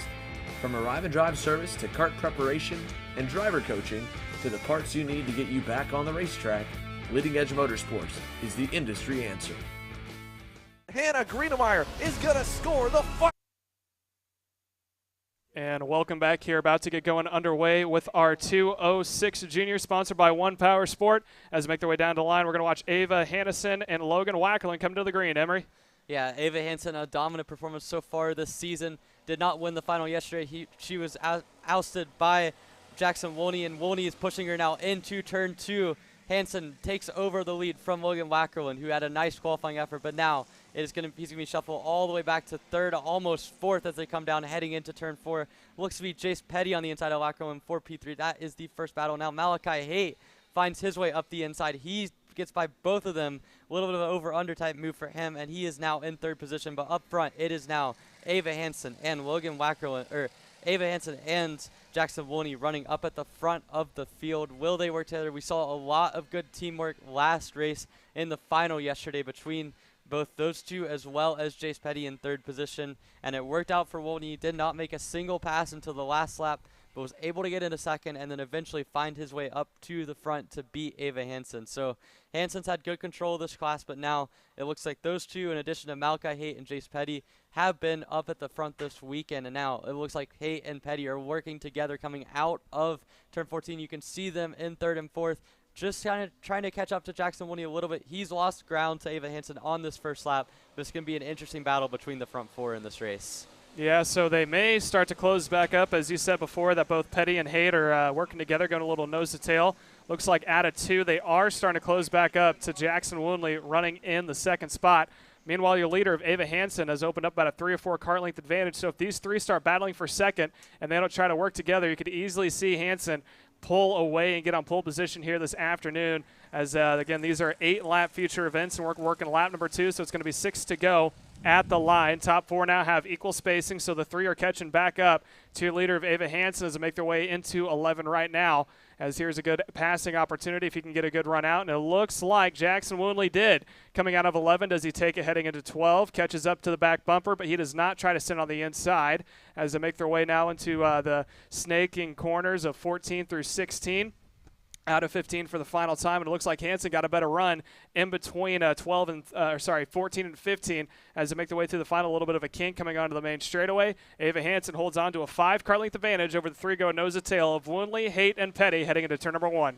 Yeah, it just seems like Wolney cannot get a good run out of that last corner. We've seen it now 2 laps in a row. He's got Malachi Haight right on him for company, but Haight seems content to just push with Wolney. He went purple last off of the 108.420. That's about a 2/10 gap to what Ava Hansen was able to do up at the front of the field. He did a 108.6. So the front 4 are all consolidating together. We saw Jace Petty as well able to stick with Malachi Haight. And now coming up through turn 7, you can see Hansen able to get a little bit of a gap between her and Jackson Wolney. Wolney seems to be struggling compared to the rest of this group, and you might see at what point does Malachi Haight decide to pull the trigger. Coming through turn 10 now, Hansen continues to keep that level of gap. It's been a nice start to the race for her. She's led a lot of laps this weekend, been in control. Yesterday it did not quite work out for her in the final, but she's been able to just run a solid pace. In qualifying, she had a lot of pace over the field, 10th and a half at the end, but it was more like half a second for most of the session. So as they round turn 14 now, you can see the front four continuing to work together. Haight seems content to stick behind Woolney, and now he's under fire from Jace Petty, who also seems willing to work with him as they head down into turn 1. Hansen leads yet another lap and goes almost purple in the process, but Jackson Woolney just bested her. Yeah, so we're 5 laps to go, 3 laps in as they make their way out of turn 3, heading to 4 right now.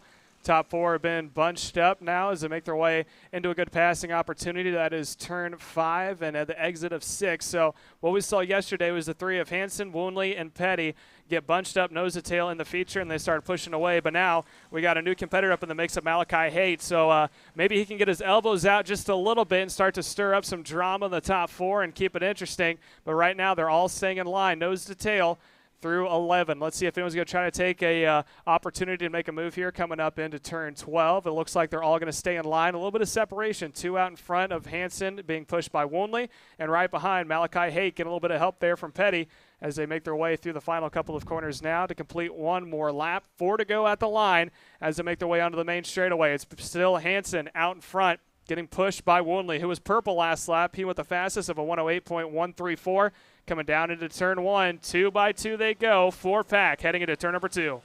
Ava Hansen, again, another good lap there. This time she does go purple, the 108.125 ahead of Jackson Woolney. Also, they continue to run all together. I mean, you look at the last lap, all 4 of them set a lap time within 6 1/1000ths of a second. That is incredible, and now it's just going to come down to strategy because it seems clear that in the draft, all 4 of them have very similar pace, and Woolney's kart seems to have come alive the last couple of laps as we reach the halfway point. He's now closed right back up to a Hansen after a first couple of laps where he kind of struggled to hang on. But Ava Hansen just continuing to not make any mistakes as we come through turn 10 now, and you can see Hansen continuing to lead. She's got Woolney right behind her. She's got Malachi Haight, who seems to have maybe fallen off a little bit. Will we see Jace Petty try to move? He kind of peaked a little bit there coming into turn 12, but now into 13, sticks behind Malachi Haight as they come now through turn 14. We can see Hansen pulls again another kart length or 2. This has been a trend throughout the weekend just to see her continue to pull a little bit of a gap coming out of the final corner. It kind of shields her down the straight. Elsewhere, we're focusing back on the race lead, but 3rd and 4th, Malachi Haight and Jace Petty are right there nose and tail. Haight did lose a little bit of time to the leaders last time, around 3/10. But as we get down to 3 laps to go, it is go time for all 4 of these guys. Yeah, so they make their way down into turn 4 right now. Again, 2-pack out in front. Hansen and Woolney are getting a little bit of separation now between themselves and Malachi Haight and Jace Petty running in 3rd and 4th. It's going to be 2 laps to go this next time by, but right now we continue to look at them watching 3 laps in of 8. So we are 5 completed so far, roughly 5.5 now as they make their way over the halfway part of the track through 11. Let's see if anyone tries to pass here. There's not going to be any passing, I don't think, from both Petty and Haight as they're trying to catch up. I say that, but here comes Petty on the inside of Haight, heading into 12, just behind these 2 out in front. It looks like Petty has now moved himself up onto the podium spot in P3, so he's now going to try to start the inside of row number 2. We're going to see how the front row is going to pan out through the final corner coming onto the main straightaway. It's still Hansen and Woolney. 2 to go at the line. Let's see if all bets are off here now that the 2 to go signal has been given. Yeah, Hansen just has run a solid race as she did yesterday, just leading the rest of the field. She's doing 108 flat. She's running a consistent and fast pace, and it's forced Malachi Haight off of the pace, and it's allowed Jace Petty to get up into the 3rd position. So really, it's down to Hansen and Woolney. They pulled about a 7.5-tenth gap on what Jace Petty has been able to do, and so that's going to make it to where if they work together all the way until the last lap, it's going to be hard for the other 2 to catch them. But at the moment, Hansen seems very content to just run around in 1st place. She's not really looking back. She's not blocking at all. This has been a smooth operation for her to be able to keep herself up in the lead, heading back through turn 10, through the kink. And now you can see the rest of the field going down. Logan Wacklin in 5th has kind of failed to keep up. Meanwhile, for the lead, though, we've got Jackson Woolney into the race lead.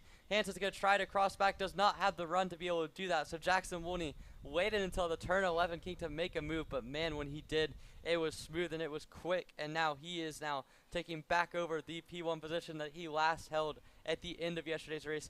Coming to the white flag, he's going to have to defend. Caleb, as we get set for this last lap, it is going to be a thriller in the pre-final for Briggs 206.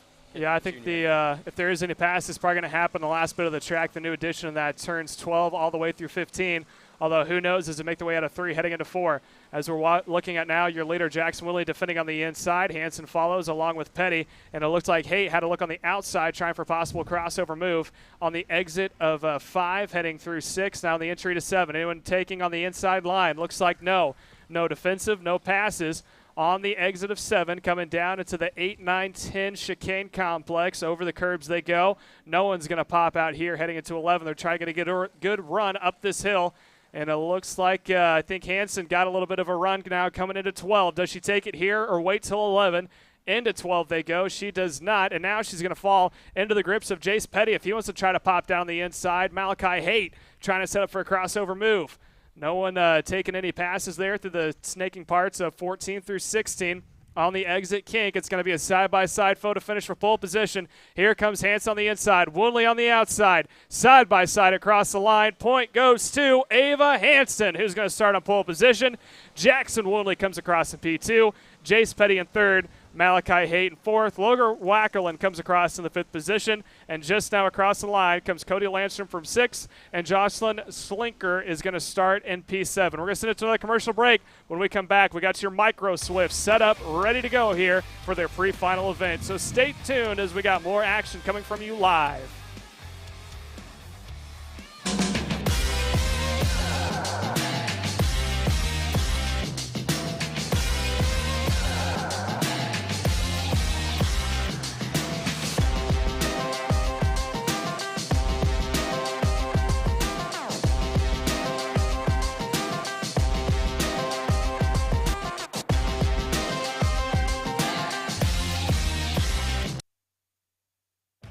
Kart Store USA is a kart parts supplier that racers and retailers can count on when they need reliable advice and service.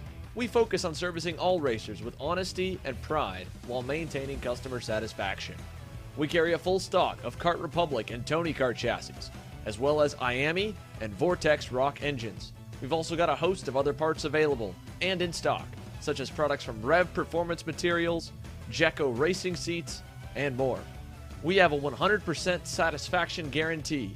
And on top of that, if your order exceeds $200, shipping is on us. Check out all we have to offer today by visiting us online at kartstore-usa.com.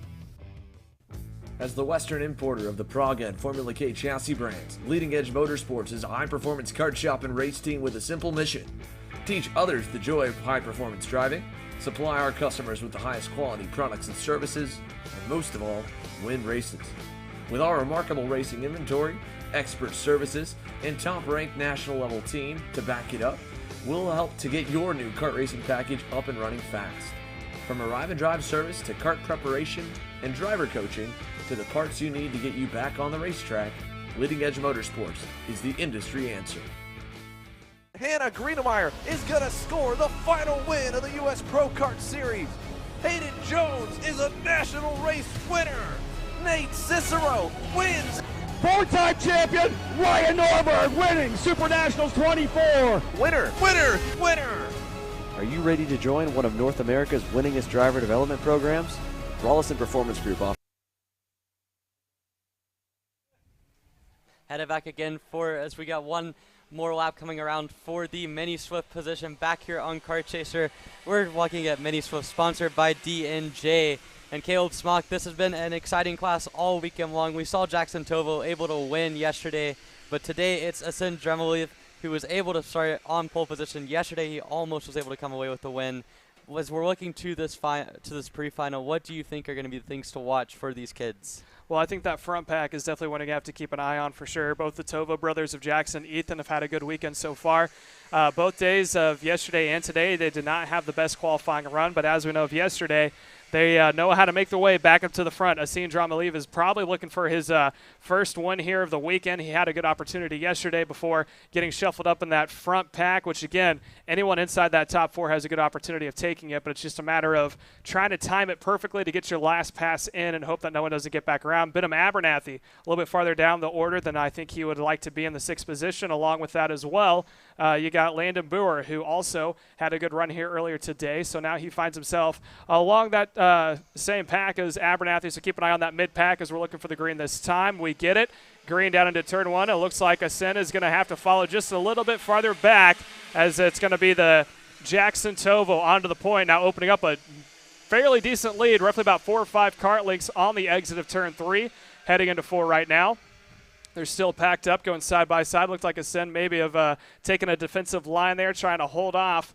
I think that's a Shaw there running in the 3rd position now with the other Tovo brother of Ethan Tovo in the 4th spot. Ethan now getting a little bit of help there from Benham Abernathy. And now Shaw looking on the inside, heading into the chicane. That's a gutsy move. Somehow made it stick through. He is open to 2nd, and it looked like Ethan Tovo getting a little antsy. He's going to run wide on 11, and he's going to get a little bit of help there from Abernathy heading up into turns 12.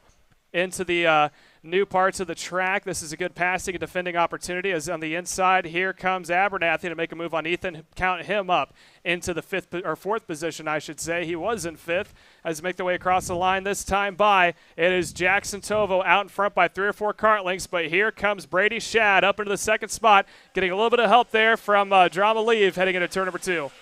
Jackson Tovo only led 1 lap all day yesterday, but it was the most important lap, and now he starts out today's racing action right up at the front of the field. Started outside front row, was able to get the jump on Asin Dremilev, and coming through turn 4 now, he's got a lot of company, though, because Brady Shad has brought Dremilev coming into turn 7 now, and you can see the 3 of them have pulled away from the 2nd group, which is, again, another 3-kart group with Benham Abernathy, Ethan Tovo, and Lennon Buer. You can see all 3 of them have been fast at different points this weekend, Tovo and Abernathy in particular. So they're going to have to do a lot of work to catch up to this front 3. But Brady Shad, as we got one off, I think that's Ethan Tovo. That is your championship leader off in the entrance to turn 10. That is a rough start to the race for him, and he's going to have to claw all the way back from the back of the grid for the final. But in the meantime, his brother continues to lead up coming through turn 14. He's got Brady Shad and Asin Dremilev for company, and now they've got a big gap back to 4th and 5th and 6th and on back from them, as now Dremilev makes a move for 2nd position coming down the front straight. Shad was already displeased with him on the opening lap. We'll have to see how he reacts to getting past again as they now head on to lap number 4 of this race, and it's Jackson Tovo continuing to lead with a lot of pressure from behind. Yeah, so now they're going to go down into turn number 4 on the inside. There's a pass, a 2-for-1 special. Now Tovo finds himself back in 3rd. Count Asin Dramilev up into the lead right behind him. Brady Shad continue to work that back bumper. Now he's trying to get some separation there from Jackson Tovo, who's fallen off the pace there now. He's roughly about 5 or 6 kart lengths behind as they head into turn 11, making the run up the hill. Ascend runs a little wide on exit, and Brady Shad's going to be right there on his back bumper, giving him some help. Again, he's trying to push him away from Jackson Tovo for all he can. He does not want a 3-kart battle for the lead, but slowly but surely through 12 through 14, that is going to be Jackson Tovo catching back up to the top 2. Now within about a half a car length of your 2nd placement of Brady Shad as they make their way out of turn 16, coming down to the line, 3 deep, and now for the inside pass possibly comes Jackson Tovo. Thought about it, continues to follow Shad. They are 1, 2, 3 heading into turn number 2. Emery. Watch out for Landon Buer. That last lap was almost half a second clear of Asin Dremilev at the lead of the race. He's now 1.3 seconds behind that group. We saw Jackson Tovo have a rough start to the lap last time out. Ended up getting passed in turn 1, lost 2 positions, but now as they come down into 7, Brady Shad's going to send it early in the race in turn 7. That is an interesting move, and he's going to get crossed over by Asin Dremilev for P1. They're going to go side by side up the hill, and it looks like Shad has been able to keep that position up into turn 10. Really interesting decision there by Shad to send it through there. Now he's dropped a wheel coming out of turn 10. That's going to allow for Asin Dremilev to get the position back coming through turn 11 up through 12. Jackson Tovo's gotten back by Shad, and now Shad's going to send it again on Tovo. That's going to give Dremilev a little bit of support, but man, this last half of the lap has seen a lot of action as Brady Shad got a little bit impatient there, and I think it might have cost both him and Tovo, but they have the pace to catch back up. But now as Tovo looks to the inside, it's now going to be Landon Buer about to join the fray as he again runs half a second clear of any of the top 3 heading on to lap number 6 of this race. Yeah, so Landon Brewer running in the 4th position, slowly catching back up to the battle for 2nd, and he's bringing with him Benham Abernathy, who's also going to try to join the show. Is a little wide there when Brady shot as Tovo is now able to work his way up into P2. He's now defending the inside, heading into 7, and now joining the scene, it is Landon Brewer on the back bumper. Seeing these two continuing to go door to door through the chicane. It worked one time. I don't know if it's going to work two. Too wide through the chicane. Somehow it all pans out. And here comes Benham Abernathy in the 5th spot. Sees his chance to get up on the front row. And Brady Shaw does not look happy right now, as on the inside goes Jackson Tovo. He gets by. Shaw now sends it on the inside yet again. So that is 2 position changes for the 2nd spot in a span of about 3 or 4 corners as they make their way out again. Here comes Tovo. They are not working together. Tovo trying to do it yet again, thinking about going on the inside, goes straight to the back bumper of Shad. Meanwhile, they got to watch out. Landon Brewer might be able to make a move here. Right behind him, Benham Abernathy also sees an opportunity heading into turn number 2. Sim Drummond might be well to send them some gifts after this race, because I have not seen too many Swift drivers go at it like we just saw Jackson Tovo and Brady Shad go at it with each other in a long time. No clue exactly what they're doing there, as they've completely lost Drummond, who is now off in the sunset doing 103.5s. It's allowed 4th and 5th to get back in the battle, and Jackson Tovo now has position on Shad. It's been entertaining. They're absolutely furiously signaling at the helmet, going to asking each other to work with each other, but the last 2 laps they've been passing each other, and it just has not worked out for them. Shad now, who led most of this race, is now going to look back to the inside of Tovo. He's going to get the position. Tovo is going to have to settle, I believe, all the way down into 4th. No, he's going to try to hang it around the outside.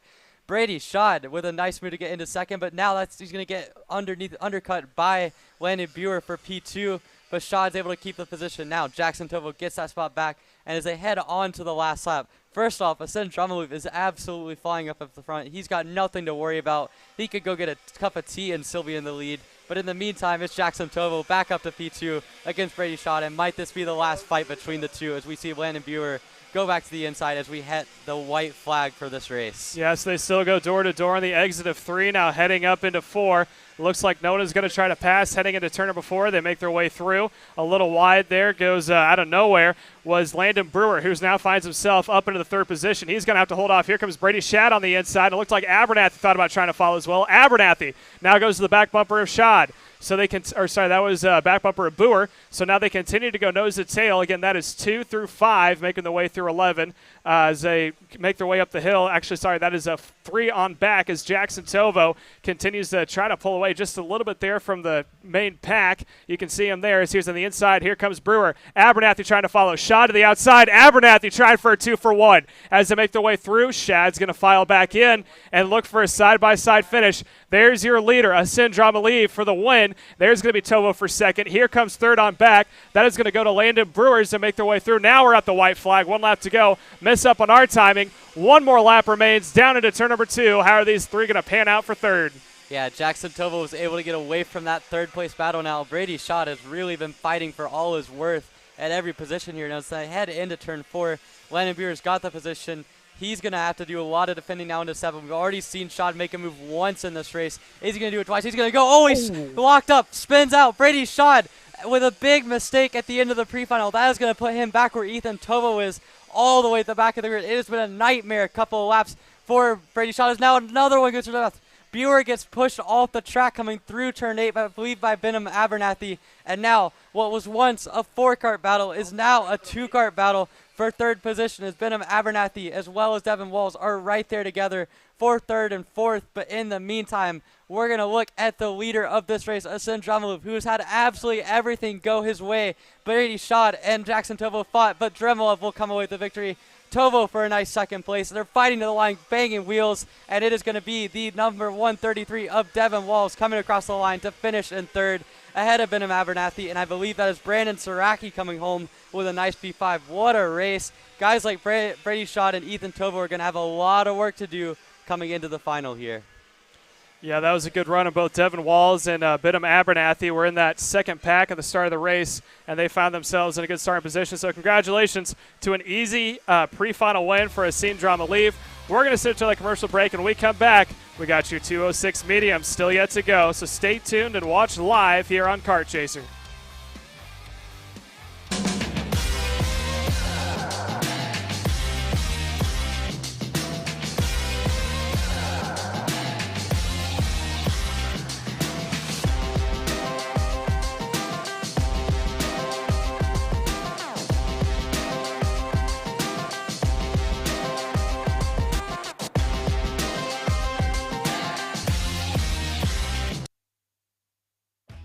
Kart Store USA is a kart parts supplier that racers and retailers can count on when they need reliable advice and service.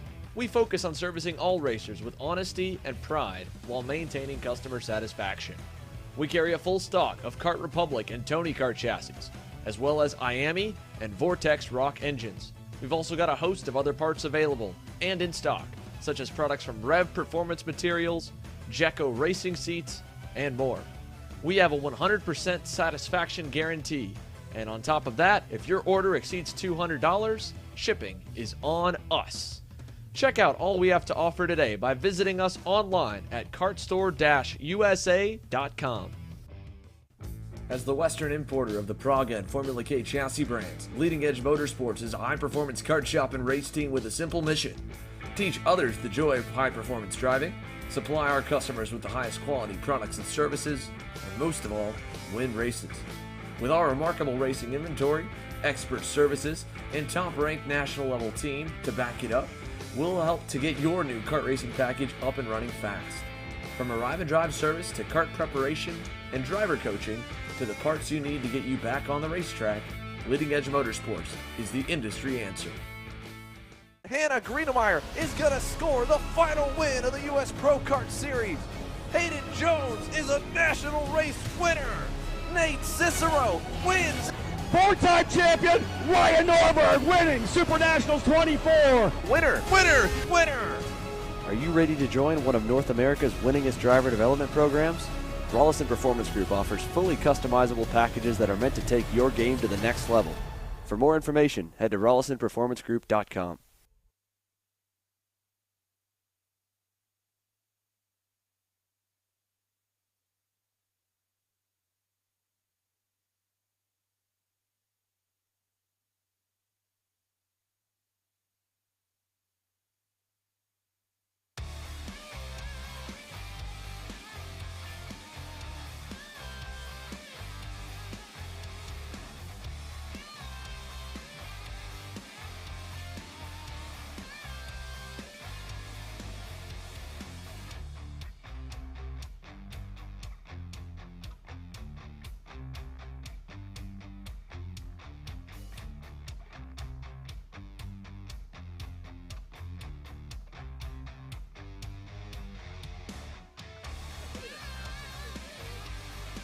And welcome back here to MCC. We're here for Route 66, round number 3, day 2. We're about to go underway here with the rest of your pre-finals. We got Adam Maxwell on pole position, trying to go 2 for 2 on wins here this afternoon. Alex Felton's going to start on his outside in row number 1 in the second position. Row number 2 goes to Brady Johnson, starting in the third position next to Jalen Kerr and P number 4. And Brian Galsquin is going to start in the 5th position, rounding out your field here for 206 medium, sponsored by Millwright Racing. Emery Lighter, you're going to call the start here, seeing as 206 is one of the predominant classes from your home state of North Carolina. Yeah, I mean, it is big down in the Carolinas. This weekend up in Ohio, not as big of a turnout for the 206 medium. We've seen around this number of carts for all 3 of the races so far this season, but so far Adam Maxwell has looked really good all season long, dominant in the championship. He won yesterday. He's looking for another win today, but he's going to be challenged by Alex Feldstein, the Merlin driver, back on the front row, looking for the green flag. They've got it underway and racing in the pre-final for 206 medium. Right away, Adam Maxwell and his teammate Braden Johnson to the race lead and a P2. Feldstein's going to try to crowd Johnson down, but now Johnson takes opportunity. Maxwell goes wide, and now Braden Johnson into the race lead. We saw it in the final yesterday. Now he's leading the pre-final here as Feldstein goes down the inside of Maxwell, and Maxwell is now under threat from, I believe, Jalen Kerr in P4 as well. So really not a good start for Adam Maxwell, although he's going to try to get one of those spots back on Feldstein coming into turn 7. Gets the place done, gets a good exit as well, so he's not under threat. But in the meantime, it is Braden Johnson who has had a fantastic start to get himself in the lead from 3rd on the grid. He is now first coming through turn 10, runs a little bit wide there. That's going to give Maxwell a really good run on exit as they come down towards 11 and 12, the 2 kinks. Will we see a move from Adam Maxwell? He was patient yesterday with his teammate. Will he be patient again? So far through turn 12 and 13, not going to make a move. He sticks behind him. Feldstein's there as well. It's a 4-card train as well. Jalen Kerr, for the first time all weekend, is in this lead group coming out of turn 14. Coming down the main straight, it's Braden Johnson to lead lap number 1 with his AMAX teammate Adam Maxwell right behind him, P2. And then you've got Alex Feldstein and Jalen Kerr pushing each other for 3rd and 4th. Yeah, so Maxwell right now playing teammate to the leader, Braden Johnson, as they make their way out of turn number 2. And the top 3 are starting to close back up with Johnson out in front. And again, P2, Adam Maxwell, who has had a phenomenal run all season long here for 206 Senior, followed by Alex Feldstein in the 3rd position, trying to get a little bit of help there from Jalen Kerr running in 4th to keep the top 4 all bunched up. But now it looks like Feldstein is caught up to the back bumper of Maxwell, so we got a 3-cart tango for the lead as they make their way through the chicane. Maxwell close and now almost glued to the back bumper of Johnson through 11 as Feldstein falls off just a little bit, gets a good run out of 11, carries momentum up the hill, coming down into 12. Let's see if Maxwell tries to pass Johnson here. Does not. So look for these two possibly to stay nose to tail until the 2 to go sign, unless Alex Feldstein decides to break up the duo out in front. He knows that those 2 are teammates, and he doesn't really want them to pull away from him. I think he wants to get in between the 2 of them and be in a little bit of a sandwich there to try to separate the 2 from working together as they make their way across the line. Maxwell all over the back bumper of Johnson into turn 1. Feldstein just a little bit far behind, about half a car length into turn number 2. Yeah, at this point for Alex Feldstein, he has seen the same movie over and over again this weekend. It is critical for him to get between Maxwell and Johnson, even if it means him being a little bit over-aggressive on the pre-final or in the final in some of the infield sections, because as long as they are pushing each other down the straight, it is going to be very hard for him to come away with this victory. As they come into turn 7, Braden Johnson continues to set the pace. They've dropped Jalen Kerr a little bit. Still a good start to the race for her, but she doesn't quite have the pace to keep up with the front 3. But that is completely okay. But in the meantime, Braden Johnson and Adam Maxwell continuing to work together. We saw yesterday it took Maxwell 5 laps to go by Johnson again in the final. So Maxwell staying patient. That's been kind of the MO for him this weekend. He's not had to worry too much about competition throughout the year in 206 medium, but this weekend's a little bit different. He's won with his racecraft, and so far he's doing an excellent job of that. But in the meantime, Feldstein back in 3rd position. He continues to get a poor exit out of the final corner. That's going to allow the 2 in 1st and 2nd of Johnson and Maxwell to continue pushing the 2 teammates, and they just continue to stay content, pushing each other along, just working together, milking out the time of this race and continuing to try to pull away from Feldstein, or at a minimum keep him from attacking. Yeah, so it's been about equal spacing all race long so far. Feldstein has closed up to that front pack, and then he's fallen away again. That accordion effect coming into play. Maxwell, like you said, took about 4 or 5 laps before he decided to make his move when it came time to the pre-final, the feature yesterday, as he continues to stay glued on the back bumper of Johnson, who went purple last lap. Again, that's due to the fact that these are draft-heavy carts, so if you have a teammate working together with you, you can definitely get a good run going down these long straightaways. It can increase your lap time for both you and the guy who is pushing you as they make their way through turn 11. Looks like Johnson bobbled up there just a little bit on the exit of 11. That's allowed Feldstein to close up through 12. Feldstein, I think, once he has just any opportunity, is probably going to try to take it. Like I said, he wants to break up that front pack. As Emery said before, he has seen this all weekend long, the 2 out in front working together. He needs to break up as much as he can and try to get them separated as they make their way across the line. Now it's going to be 4 laps to go, halfway this time, I believe. Could be wrong on that one as they make their way down into turn number 1. Here on the inside comes Maxwell around Johnson heading into turn number 2. Adam Maxwell, again, the same thing he did yesterday. He waits about halfway into the race, decides to make the move on Johnson. He knows he has the pace to run up at the front. He's been arguably the fastest car all weekend long. Braden Johnson is putting down some good laps, though. But for Maxwell, this is critical for him, just running a good, solid pace. I don't think Johnson's going to try to do anything too crazy to attack back. And for Alex Feldstein, again, this is critical. If you can't be on the rear bumper, you've got to make it up in the infield and try your best to keep putting pressure on the 2nd place man of Braden Johnson, because Johnson made it bobble last lap. You can see where he's quicker. He's quicker coming out of turn 10, really all the way on the backside of the course. He does not going to go out of the last corner, though. And for Feldstein to win this race, or in the pre-final even, he's going to have to make a change when it comes to how he's driving. He's got to be more aggressive to be able to split up that group, because otherwise Maxwell has the pace to just run up front, and Johnson is in no mood to pass him back and try to make a move here, because he knows that the 2 of them are running fast enough to drop Feldstein if they put it together. Yeah, as they make their way out of turn 1, heading into 2, I think Emery hit the nail right on the head. I don't think Johnson's going to make a move anytime soon. He's probably going to wait till the 2, if not 1 to go. because if they just pass back and forth even once, that's going to slow them up just enough to make Feldstein a major competitor now if they can just get him out of the drafting range. If they're struggling to do so far, they've stayed nose to tail and pushing, but through the hairpins and the front parts of the straights here on the first half of the lap, Feldstein really comes into his own, and he's able to stay in the toe of the two out in front as they make their way down that straightaway, heading into the 8, 9, 10 chicane complex, coming through 11 now. Johnson giving a huge push there through 11. They both don't run wide. Johnson giving a little hand signal there, trying to probably tell Maxwell, he's still got your back. We're still working together. We're going to have 2 to go this time, so I'm probably going to wait till the white as they make their way now through 13 and 14. And it looks like Johnson may have fallen off the bumper there just a little bit, and Feldstein now down by only about a half a car length. That continues to stretch back out as Johnson was closer to Maxwell. He is enjoying that toe as they go down the front stretch all the way down into turn 1. He's not going to make a move, but they're now reunited heading into turn number 1. Yeah, Feldstein needs a little bit more motor, a little bit better drive out of the last corner, and probably a little bit more aggressiveness to get Vibrating Johnson there. But Johnson with a little bit of an error through that last section, but now he's right back up on his teammate's bumper with 2 laps to go. No defending whatsoever for Adam Maxwell. Again, these two are content to work together all the way down to the last lap, continuing to try to push away from Feldstein. Feldstein just went purple on that last lap of 107.3. We know he's got the pace. He's just going to have to find a way to break them up to get a chance in this pre-final or in the final as well. Remember, this is a 12-lap race in the final. You're going to have time. Feldstein knows that really it's just the 3 of them with the pace to be able to contend for the win. So when we get to the final, we could be watching the same battle on repeat. And it's just going to be Feldstein having to figure out where he can get that move, where he can find the time to get into second. Because once he gets into second, it becomes a whole lot easier. 2 carts are a lot harder to pass than 1 cart, especially when they're working together as one entity. As again, Johnson makes a little bit of a mistake coming out of the final corner, but he actually squares up the corner enough that he gets a really good run. As they come down to the white flag, Maxwell not going to defend at all. Again, I guess with his teammate, they're confident they're not going to be able to make a pass there.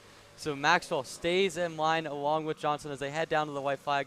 Caleb, they might stay in line, but certainly this is going to be an interesting end to the race depending on the strategy. Yeah, I think Johnson might try to make a move on the final couple of corners or maybe on the front straightaway if he can try to pull out into a side-by-side.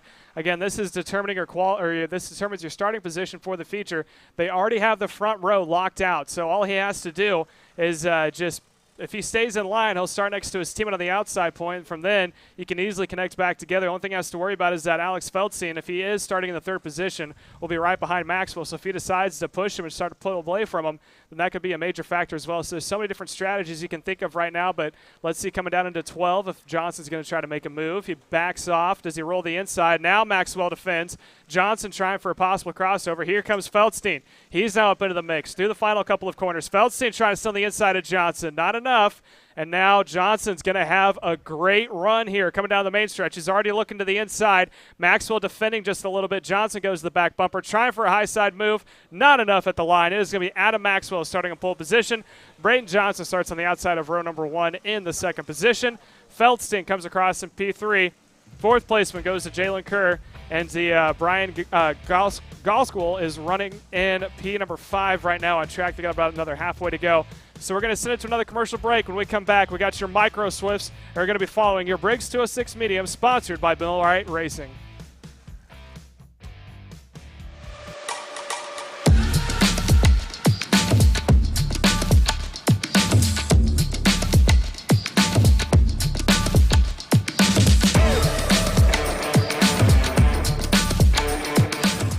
I'm Billy Vincent, owner of MPG Motorsports. What we do at MPG is we try to keep it a nice, fun family atmosphere, try to combine sort of the bigger things and of the bigger teams and the professionalism down with sort of some of the fun sort of family-oriented atmosphere. We try to not only develop drivers, but also the parents and the families for just in knowledge in general in motorsports. It all starts in karting. What we try to do is try to help the drivers, the moms, the dads understand the sport of motorsports in general, not just karting, but what it takes to get all the way up through. Whether you end up wanting to be a driver or a mechanic or an engineer, you know, we can help you with that, and that's what we're here for. If you're interested in joining us at MPG, our home base is at Whiteland Raceway Park in Indianapolis, and you can contact us at info@willpowerkart.com, and one of our great people will reach out to you, and we'll try to put the best program together. Odenthal Racing Products, your #1 producer in engine mounts since 1992, along with our leading-edge designs and product development, such as the Odenthal Racing Products EasyGP camera mount, Comes in 4 different styles and can be used on any karting platform. To see our products online, go to odenthalracing.com.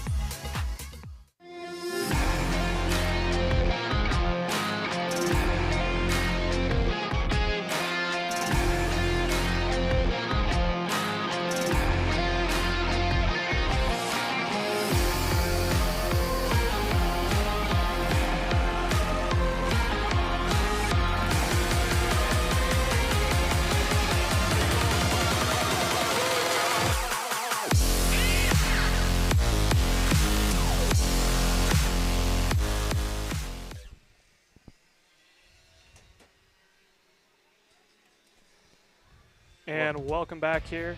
Welcome back here to the Motorsports Country Club of Cincinnati. We've got Quick Swim, IME Micro Swift on the call here, getting ready to go for the pre-final. There's 14 karts in this. Yesterday we saw Jacob just get his first career win, but it's Cameron Marcia on pole position alongside Holden Harder, who had a mechanical failure in the final yesterday. Caleb Sock is with me in the booth again. Caleb, as we get set to this one, we've seen Cameron Marcia be dominant all season. What's it going to take for these other guys like Harder and Majeski to be able to stick up with him and beat him in this race today? I think they're going to stick up with him. I think the problem is when you're going to make your pass, because there's a lot of strategy that comes into play. You have to take into account how many guys are up into the field, and it is an all-out, who knows what's going to happen the last couple laps. As the green flag is shown, is going to be Cameron Marcia taking the lead coming into turn 1. Here comes the third placeman of Jacob Majeski, now going to try to go for 2 for 1. Down into turn 1. Majeski now out on point. That is going to push Harder back, that's going to push both Harder and Cameron Marcia pole sitter back one more position as they make their way into turn number 4. Top 3 now starting to break away, so I think now's when the strategy starts to come into play. If these 3 can get linked up nose to tail, then look for them to possibly start to pull away from the rest of the field as Majeski continues to lead coming out of turn 7. And the other 2 just off in the distance are starting to close back up. And maybe a 5-car tangle for the lead is down the inside for a possible pass there for second. I think that was Harder. Thought about trying to make a move there on Marcia, but thought best of it. Coming down into turn 12, there's a good shot of the rest of the field. Through 12 and 13 they go, and now there's about a 2-car length advantage to your leader of Cameron Marcia, snaking their way through the back parts of the track. Again, this bunches them back up, and coming down to the line here, Emery, we're about to see a possible 5-car battle for the lead if this top 3 continue to race back and forth. Yeah, certainly Jacob Majeski, a nice start to the race for him. Again, a little bit of a defensive line, not defensive enough. Those Cameron Marcia goes to the race lead, or tries to, but Jacob Majeski around the outside of turn 1 hangs on. But that is certainly going to bring back 4th and 5th places Christopher Yautzi and AJ Stoner. But as I say that, Yautzi a little bit of a bobble out of the exit of turn number 2, brings him back a little ways away from the lead group. And he goes wide again coming out of the turn 4 hairpin as well. And now Marcia trying to make a move on Majeski, but he's just a little bit too far back through turn 7. These top 3 all have been a little bit faster than the rest of the field so far this weekend. But anything can happen. We've seen Cameron Marcia have a mechanical failure in the pre-final yesterday.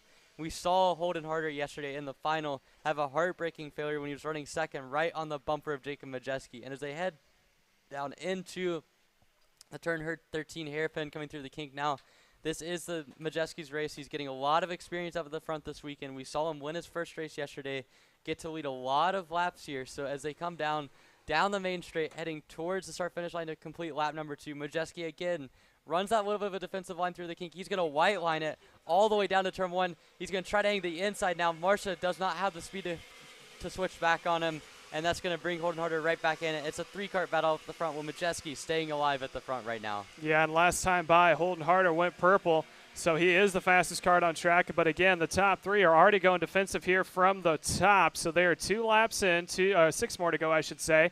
So they're already starting to fend here back and forth when they're just a handful of laps in. So look for both Yautzi and P4 along with AJ Stoner, who we haven't seen a lot of here in this class today, that is, in the 5th position. So those 2 might be able to make it a 5-car tango if they're able to catch back up. They're only trailing by about 4 or 5 kart lengths from the top 3 out in front as they make their way down into turn 12. And it looks like a major defensive there from Cameron Marcia. That is backing up Holden Harder in the 3rd position.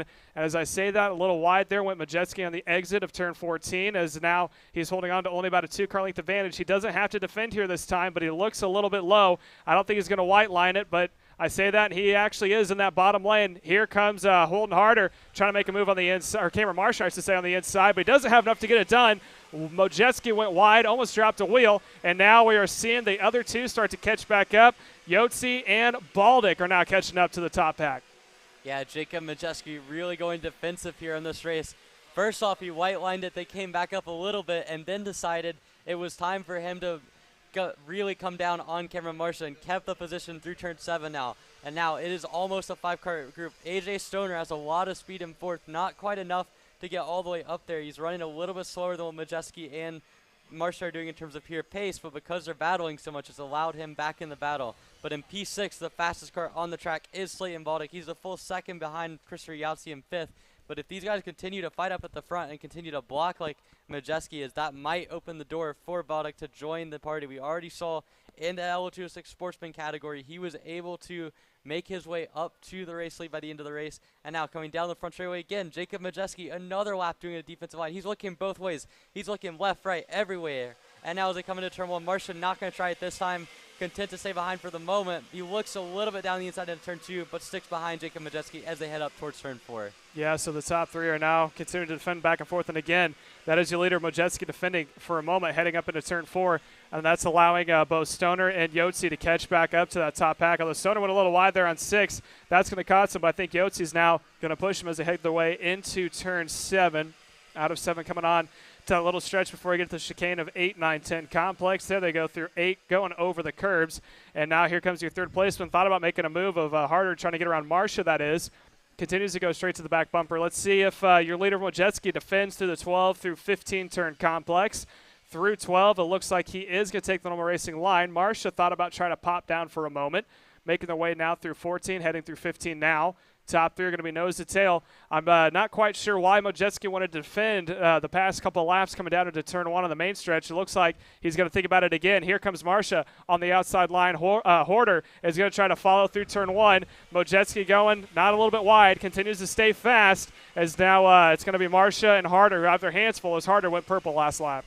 Jacob Mojeski continues to run a defensive line. He is just putting on a blocking clinic here in the microscope category. I'm not sure if it's completely necessary because these three at the front probably have a pace advantage on the rest of the field, but with how defensive Mojeski is running and just kind of switching lines, going back and forth to running white line, throwing a normal racing line at different corners, it is making it to where the rest of the field is catching them up. Having said that, though, Holden Harder just went purple, the 104.7 on that last lap through.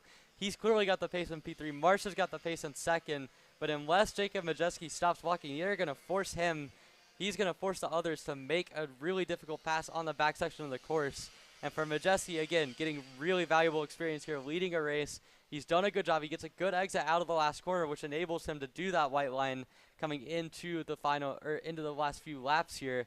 And as we head down the front straightaway again, it's yet another lap where he's going all the way down to the bottom to defend. Marsh is going to look for a potential move. Mojeski follows him back up the track, keeps the position in P1. And Marcia now will have to stick in second. But in the meantime, AJ Stoner just joined the battle up at the front. He went purple that last lap. He's brought Christopher Yotzi more or less with him. And as they head into 4, Marcia finally makes a move. But with that said, Mojeski crossed him over coming down towards 7. Yeah, so they're continuing to go back and forth. They're coming out of turn 4, or heading now into turn 7. Through that final little corner they go, coming up in the chicane. Let's see if this is going to bunch them up at all as they're now single file. As you said before, AJ Stoner is now joining the party, and he sees his perfect opportunity. He continues to slowly edge his way back up to the front 3, so I think going into 12 on the exit of 15 is when he's really going to close back up, especially if there's any defensive or passing here done. As there goes Marcia to defend. It looks like that was going to be Jacob Mojeski trying to do a crossover move, making their way now out of turn 15, heading through 16. Single file they go. Down towards the start-finish straight. It is going to be Marcia out in front. Mojeski in P2. No one defending here. Coming into turn 1. This is backwards from what we've seen before. Usually to defend at the very end of it is all over the back bumper now. Goes Holden Harder. Does he make a move? He pushes him a little wide. Here comes AJ Stoner now, trying to see if he can't get his nose in, heading to turn number 4. Yeah, so Cameron Marcia got himself up into the lead on the backside of the track last lap. He's now running a normal line here, just daring Mojeski to try to find the pace to get back up to him. He hasn't done it. But now Harder down the inside coming into turn 7. Mojeski not going to defend there. That's going to let Harder go down the inside. But Mojeski and Stoner cross him over. AJ Stoner to the top 3 for the first time all race. Christopher Yowsey going to clear Harder as well coming into to 4th position coming through turn 10. And now you look up, and suddenly Cameron Marcia has Jacob Majeski back on him again. Majeski's caught a second win on the backside of the course, heading into the final couple corners here. Now Marcia going to go fully defense, white lining it coming out into turn 13. Going to run wide a little bit on exit. Now Majeski going to run down the inside. He's got the position. Marcia going to switch back on exit. And as they head down the front straightaway, Cameron Marcia, who has been up at the front throughout the season, is going to be in a 3-wide race to the finish, but Marcia's got it over Jacob Majeski. That was a fun race between those two. Marcia that gets the win, Majeski in P2, AJ Stoner in P3, Holden Harder finishes 4th, and Christopher Yahtzee right at the edge of the back of that group finishes 5th, with Slayton Bowda closing up to them, finishing in 6th position. Elsewhere through the top 10, we've got Drew Walls in 7th, Greg Heeman in P8 after not having a good qualifying run, Callahan Myers in 9th, and Kason Hendrickson rounds out your top 10 for IME Micro Swift, sponsored by Quick Swim. Yeah, so that will be it for your IME Micro Swift. We're about to send it away to another commercial break. When we come back, we got one of the 2 biggest classes here this afternoon. KA100 Jr. still yet to go here live at MCC on Kart Chaser. How you doing? My name is Mike Doty from Mike Doty Racing from Orange County, New York. We're about an hour north of New York City. We're a full-service kart shop that we supply IME, Rotax, and all rock engines. We sell OTK parts and all the tires for all the different series. We support USPKS, SCUSA, Rotax, which is the Stars and Stripes, and the Rock Winter Tour. What we do is we try to get the drivers better by data, driver coaching, and setup. We have a lot of good drivers that come through our program. We have a lot of experience. I've been doing it for almost 35 years, and we just try to translate that to all our customers. For more info about Mike Doty Racing, you can contact us at MikeDotyRacing@gmail.com or call us at 845-551-0572.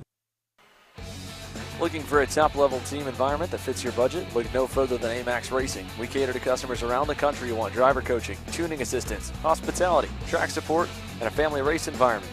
Our race schedule is support available at all levels, from club and regional series across the Midwest to top-tier events such as the TK&A Grand Nationals, the U.S. Pro Kart Series, and the SCUSA Pro Tour. Whatever level you may be at or want to get to, AMAX Racing can get you there.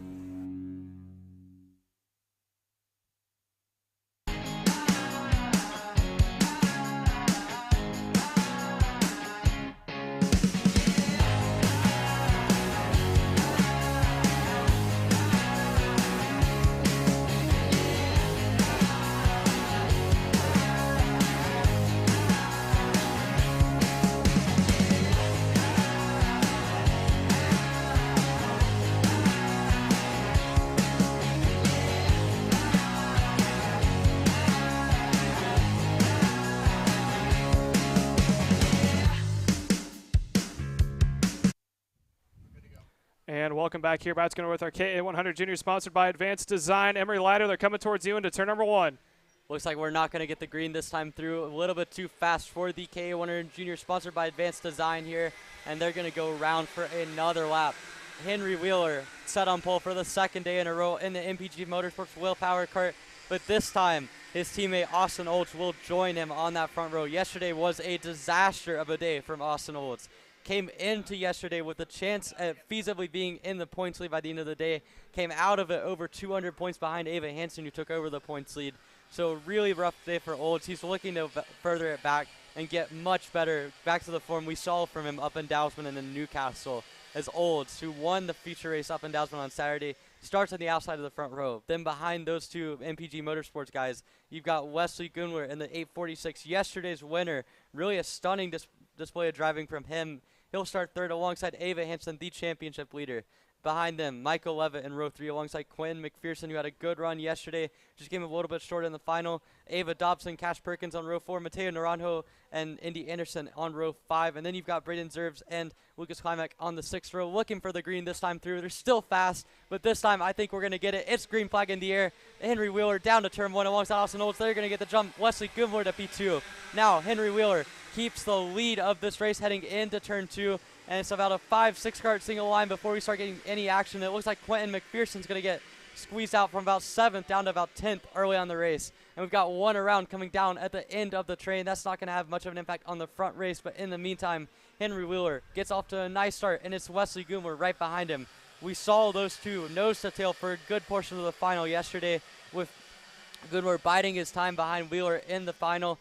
Spoke to Wesley a little bit after the race. He said that the biggest thing was just making sure that he had the patience, and with Wheeler having a little bit of struggles on the straight line, you could see that coming to factor again today. So Goomler again starting from third, is up to second already. Austin Olds in third. You see down through the pack, there's about 9 of them all the way back to Brendan. So now we see a little bit of action coming through the final couple corners there. I can't get a number on that. I think that might have been one of the Trinity guys going a little bit slow on exit, but it's the 4-cart breakaway all the way down to Ava Hansen in 4th position. But it's Henry Wheeler leading lap number 1 of KA Junior here.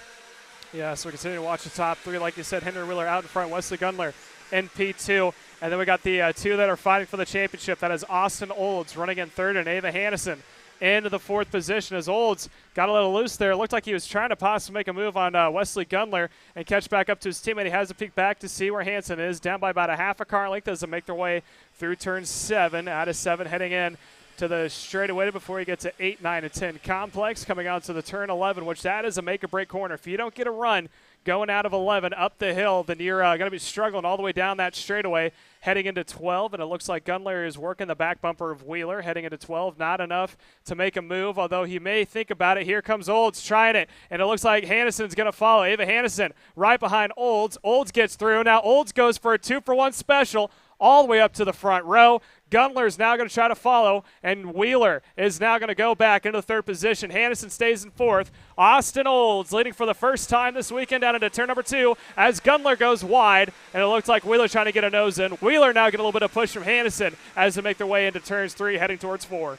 Austin Olds, the MPG Motorsports driver, did not even get to set foot on track yesterday in the pre-final. And now he's all the way up at the front, heading into lap number 4 of this race. He's got Wesley Goomler, yesterday's winner, right on his tail. Though Wesley has been really consistent all weekend long, has been right at that 2nd position quite a bit, and he's pushing now Olds away from his teammate Henry Wheeler. Meanwhile, back in 5th position, Ava Dobson goes fastest on that last lap, and you can see now that those 5th through about 7th or 8th have all closed in on the lead group after a little bit of chaos there. Ooh. And now we got crash coming into turn 13, and that is Henry Wheeler and Ava Hansen out in the grass there. Wheeler's on the barriers. It looks like we got one more. That might be Quentin McPherson on the exit of 14, also spun around. So 2 of your top 4 out of the race, or at least out of contention early on here as we hit the halfway mark. And it's still Wesley Goomler and Austin Olds up at the front. But for Ava Hansen and for Henry Wheeler, 2 championship contenders, a disaster of an opening pre-final here on Sunday. Yeah, now we're going to watch the 2 out in front of both Austin Olds and Wes Gundler now making the way through turns 4, heading in through 5. Now the entry of 6. They're going to go nose to tail. And right now, Austin Olds has no support. His teammate is not in the top 10. So as of now, he is going to have to lone wolf this one by himself with Weston Gundler running right behind him, close on the back bumper as they make their way heading into 11 up the hill towards 12. It looks like Gundler got a decent run. He continues to push as they make their way down towards turns 13 and 14 as now we're watching. This is the battle happening for the 3rd position. That's between Ava Dobson, Mateo Narajo, and also Braden Zerbs, who's the fastest car out on track. So that is going to be Dobson leading that pack as they make their way out of the final couple of corners towards the main straightaway. There's the top 2. Austin Olds continues to lead with Gundler close on his tail in P number 2. Yeah, for Braden Zerbs, this has been a really nice run for him. He's gone purple on the last lap. Now Michael Levitt takes it away from him. But he's up 6 positions to P5, and that battle for 3rd continues to rage on as we look now coming into turn 4. Still Olds leading 3rd through 6th AM line. Goomler content to just push Olds up at the lead, but Ava Dobson's had a nice race to work herself up to 3rd with a little bit of help from the chaos in front of her. Now she's going to have to set sights on Wesley Goomler. That last time around, she's about 2/10 off of where she needed to be to match them. She needs to get even more pace to be able to get up to the race lead. So Dobson's going to have to find a little bit of extra pace. We've seen her run up towards the front all weekend. Not been in contention for the race win, but still a good showing for her. As now they head up into 3rd and 13, you can see Austin Olds and Goomler. There's the 2nd back we see now. Looks like that's Michael Levitt going for the inside of Braden Zerbs for P5. Not quite able to make that stick. Naranjo's had a good run. He's in 4th. He's picked up 5 spots. And now as they head down the front straightaway, still Austin Olds and Wesley Goomler up in front. We're going to get a gap between them and Dobson on this lap. They pick up a little bit of time from Dobson's group, about 1/10 of a second. But meanwhile, it is just a big train all the way back to 6th place in Michael Levitt, and elsewhere behind them, Jace Petty goes purple until Quentin McPherson resets that. Yeah, so they now make their way through turn number 4, heading on to that little stretch. Continue to watch this battle for third while we watch the battle for the lead of both Austin Olds, Wesley Gundler, and then they're going back and forth. And here's the battle for third. That is still Dobson leading the way over Mateo Naranjo, running in P number 4 as they make their way through that little chicane there of 8, 9, 10, coming up through 11 right now. Dobson currently is set to start on the inside of row number 2 if she can hold on just a little bit longer. But here we're trying to see who's going to start on the inside of row number 1 as they make their way now through 12, 13, 14. Making their way through the final couple of corners, coming onto the main straight. We get the white flag. One more lap to go at the line as they make their way down. Let's see. Sorry, 2 to go. 2 to go this time at the line. It is still Olds leading over Gundler heading into turn number 1. We got Mateo Naranjo making a pass for third position now, though. And as we say that, Austin Olds down the inside goes blocking on Wesley Gundler for the first position. Olds going to continue to block down the hill, not quite fully committed, though, and Gundler's content to just run with him. They know they have a gap back to third on back with Naranjo and the Trinity karting group. Number 851 kart continuing to get up towards the front. He started in 9th. He now has a feasible route to starting on the front row if Wesley Gundler and Austin Olds fight enough in this race. But Olds and Gundler just went purple this last time back with a 101.178 for Wesley. And now they're content to work with each other. We saw Olds throw a little bit of block into turn 2. Now, though, Gundler going to go around the outside coming through the kink. That was a sensational move. Olds going to try to get back up into him into turn 13, gets the position back, and now they're going to fight coming out through 14 down onto the main straight. Gundler's going to have the opportunity to potentially get the position back, but Olds is not going to make it easy. Now, though, Gundler's got the inside position. He has got the run on him coming into turn 1, and he's got the position settled in P1. Now, though, that's going to bring Mateo Naranjo right back into it. As Gundler runs wide through the first couple corners, and now Austin That was Olds actually the checkered flag. That was the checkered flag, so the race is over, and it is going to be Wes Gundler starting on pole position here this afternoon. Austin Olds is going to take it to P number 2. Mateo Naranjo will be starting in the 3rd position next to Ava Dobson in P4. Braden Zers will start P5 next to Michael Levitt. Andy Anderson is going to be in P7 next to Lucas Klemick. P number 9 goes to Jason Petty with Cash Perkins rounding out the top 10. So that was your IME KA Junior sponsored by Advanced Design. Up next is going to be KA100 Master coming to you live from Kart Chaser. Looking for a top-level team environment that fits your budget? Look no further than AMAX Racing. We cater to customers around the country who want driver coaching, tuning assistance, hospitality, track support, and a family race environment. Our race schedule is support available at all levels, from club and regional series across the Midwest to top-tier events such as the TKA Grand Nationals, the U.S. Pro Kart Series, and the Scooter Pro Tour. Whatever level you may be at or want to get to, AMAX Racing can get you there.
USA, a top-level performance team with unmatched hospitality, offering a full-service driver development program with year-round testing available in Miami, Florida, and the official North America racing team of Parolin Racing Chassis. Chassis and parts available at ParolinUSA.com.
And welcome back here for your KA100 Masters, sponsored by Franklin Douglas Motorsports, as we're about to watch this 8-lap pre-final event with Andy Kutcher starting P1 next to his brother Chris Kutcher in P2. Christian Vomir is going to be in the third spot, followed by Roman Pandas in P4, and Randy Klemick rounds out the field in P5 as they make their way down into turn number 1 and 2, and they already go single file, making their way out of 3.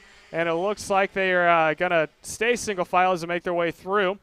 I think there may be a little bit of a possibility for a pass here coming up shortly if maybe Christian Vomir, who is able to get around in turn 2, is going to be under fire here from Chris Kutcher as they make their way onto the backstretch. Also, Roman Pandas is getting up into the mix in P4 right now, trying to see if he can't make it a two-cart tangle for second.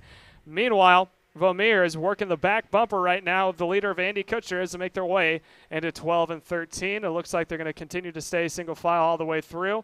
Looks like Pandas maybe trying for a crossover move there on Kutcher as he makes his way through 14, 15, now coming onto the main stretch one more time. So now this 5-cart pre-final event of your KA100 Masters is making the way across the line to complete lap number 1 of 8. Yeah, so far this pre-final a lot more tame than what we saw in the final yesterday as Andy Kutcher again picks up right where he left off yesterday. Won the pole, won the pre-final, won the final. Today he won the pole. Now in lap number 1, he is up front by 6/10 of a second over Christian Vomir. Now down the rest of the field, you've got Chris Kutcher and Roman Padans right there as well. So that could be a battle for second. We've saw Vomir going right on the edge of being aggressive yesterday as Padans looks to the inside coming out of 7. Got a really good run on Chris Kutcher coming up the hill. He's going to take the position there. Really nice move from Roman Padans to get third position. Cost him a bit of time, but hey, he's got the track position now. Chris Kutcher going to have to regroup, get himself back in the rhythm. Andy Kutcher's well out in front at this point, over Vomir, over Padans, and over Kutcher as well, with Randy Klemick rounding out the field. But really, that battle for third looks like it could be heating up again. Padans maybe caught Kutcher sleeping a little bit coming out of 7. Now Padans going to go a little bit defensive down the main straight, comes back across. Kutcher's going to go down the inside, not really pleased with that. He's going to back out of it.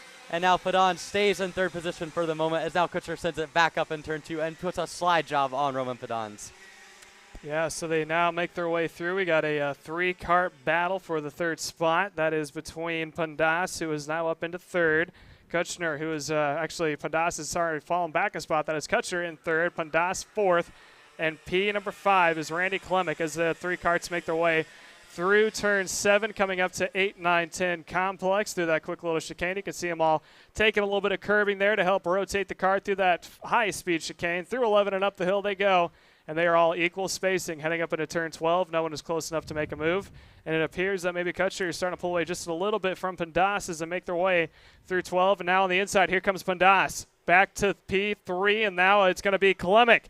Decides to go for a 2-for-1. He is going to have to settle in for only one more spot advantage as he falls right behind Chris Klemic, who now falls back in the 5th position. As they continue to go side by side, Klemic is going to get the pass back heading into turn number 1. Chris Kutcher there getting back up into 4th place. Lost one to Pendas early in the lap. But, man, I mean, you have to say for Kutcher, he is in full-on race mode at the moment. It might not be effective race mode, but it is certainly a race mode as he has been very aggressive, and it just has not worked out for him so far. But Roman Pendas continuing to hold that 3rd spot, but the front 2 have checked out. Andy Kutcher is burning 101.3 at the moment and has brought Christian Vormier along with round about the same amount of pace, but he's only 7/10 back. So a mistake by Kutcher, which, to be fair, we have not seen all weekend, would place Vormier right back in that fight. But we're really focusing on the 3rd through 5th battle right now, where Chris Kutcher continues to put pressure on Roman Pendas. We've seen him be aggressive so far. We see him through a slide job last lap coming through turn 2. Are we going to see it again? He stays in line for the time being. Pendas running a very smooth line through the back section, pulls a little bit of a gap out as they come down towards the main straight again. Up in front, you see that Andy Kutcher has put up another purple lap time, but Roman Pendas continues to hang on in P3 over Chris Kutcher and Randy Klimak. Yeah, so now we're watching the battle between both Pendas and, looks like Kutcher got a little loose there on the entry of turn number 2. Now he's going to try for the crossover move, making his way down towards turn number 4. They're going to go 3 deep. That is Pendas, Kutcher, followed by Klemic. So it's a 3-cart battle for the 3rd position into the entry of 7. And it looks like Klemic is going to continue to work the back bumper of Pendas. Pendas is going to lead that group. And Randy Klemic in the 3rd spot, all over the back bumper of your now 4th placeman of Kutcher as he continues to follow right behind Pendas coming up the hill, heading into turn number 12. Anyone going to pass here? Looks like no. They're all going to stay single file. There's the 2 leaders going by the top of your screen. Andy Kutcher, the brother to Chris Kutcher, and also Christian Vormier. So that is your top 5. Oh, and it looks like Randy Klemic got a little loose there, and the cart went all the way around, and he's going to add out of that corner right back to it. He did a 360 and then decided to come right back on track. So he has now lost sight of the 2 carts battling out for the 3rd spot. That is going to be now between Roman Pendas and Chris Kutcher as they make their way into turn number 2. Surprised to see Klimek lose it like that, and also surprised to see Chris Kutcher not make a move coming into turn 2. That seems to be where he's most comfortable making a pass, is now coming down into 4, still following him and Klimek up. Oh, sorry, in the front. Vormier cut a 10th off of Andy Kutcher's lead, but it's not going to be enough for Kutcher to lose that position as Vormier is still a 2nd back. But Roman Pendas continuing to hang on against Chris Kutcher. We've seen these 2 go back and forth over the course of this race. We've seen maybe a little bit of contact in the 2nd corner, but now Pendas continues to run. This has been a nice race for him so far as we're coming to get the 2 to go this time by, hopefully, and we can see now that they're continuing to fight. But in the meantime, up at the front, you've still got Andy Kutcher and you've got Christian Vormier running up. You can see they've got a massive gap back to Roman Pendas, almost 3.5 seconds between Vormier and Pendas from 2nd to 3rd. Meanwhile, Kutcher comes down to get the 2 to go. Pendas is going to continue to drive. He's about a 1/10 of a second ahead of Chris Kutcher, and as they come down to 2 laps to go, it looks like Pendas is going to be in a fight with Chris Kutcher as they come into 2. Kutcher's going to try down the inside, but doesn't have quite enough to get there. Yeah, so now they continue to go back and forth. Again, you're watching the battle for the 3rd spot. It is 2 to go. It's going to be the white flag this next time by as they make their way through turn number 4. Now heading into 5, it looks like Kutcher got a little too much curbing there on the exit of turn 4, so he's going to lose just a little bit of time. He continues to stay on the back bumper of Pendas as they make their way out of 7 now. About 2.5 laps is all that remains for this battle for the 3rd position as Pendas continues to lead. Kutcher get a little wide there on the exit of 10 before setting up for 11. So he's now down by about 2.5 cart lengths. Right now we are watching the 2nd placeman. That is Christian Vormier, who is trailing behind Andy Kutcher by about a second. He's not close enough to make a move. And there's your leader right now. Andy Kutcher, who's the brother to Chris Kutcher, is leading the way this time across the line to receive the white flag. One more time to go before we can officially start on pole position this afternoon. Yeah, for Andy Kutcher, this has been a really good race for him. He's been able to be up at the front just like he was all day yesterday in qualifying as well, put on pole. Now he's got almost a second gap back to Christian Vormier in second place. Roman Pedans against Chris Kutcher seems to be the closest battle on the track at the moment. Pedans has been able to hang on so far throughout this race, and now as they come down towards turn 7, Pedans has it, but in the meantime, we're focusing on Andy Kutcher coming up through turn 9 into turn 10. This has been a dominant showing. This whole weekend has been dominant from Andy Kutcher. He's been so sensational, so smooth, been able to keep himself away. The new Albany, Ohio native, not far from this track, has put on a clinic at the Motorsports Country Club of Cincinnati as he rounds turn 13 and heads into turn 14, heading on to the main straightaway for the last time in this pre-final. Pedans looks like he's going to hang on against his brother Chris Kutcher, but for Andy Kutcher, it has been a sensational pre-final. He'll take the pre-final win and take the checkered flag to start on pole for the final in KA Masters, sponsored by Franklin Douglas.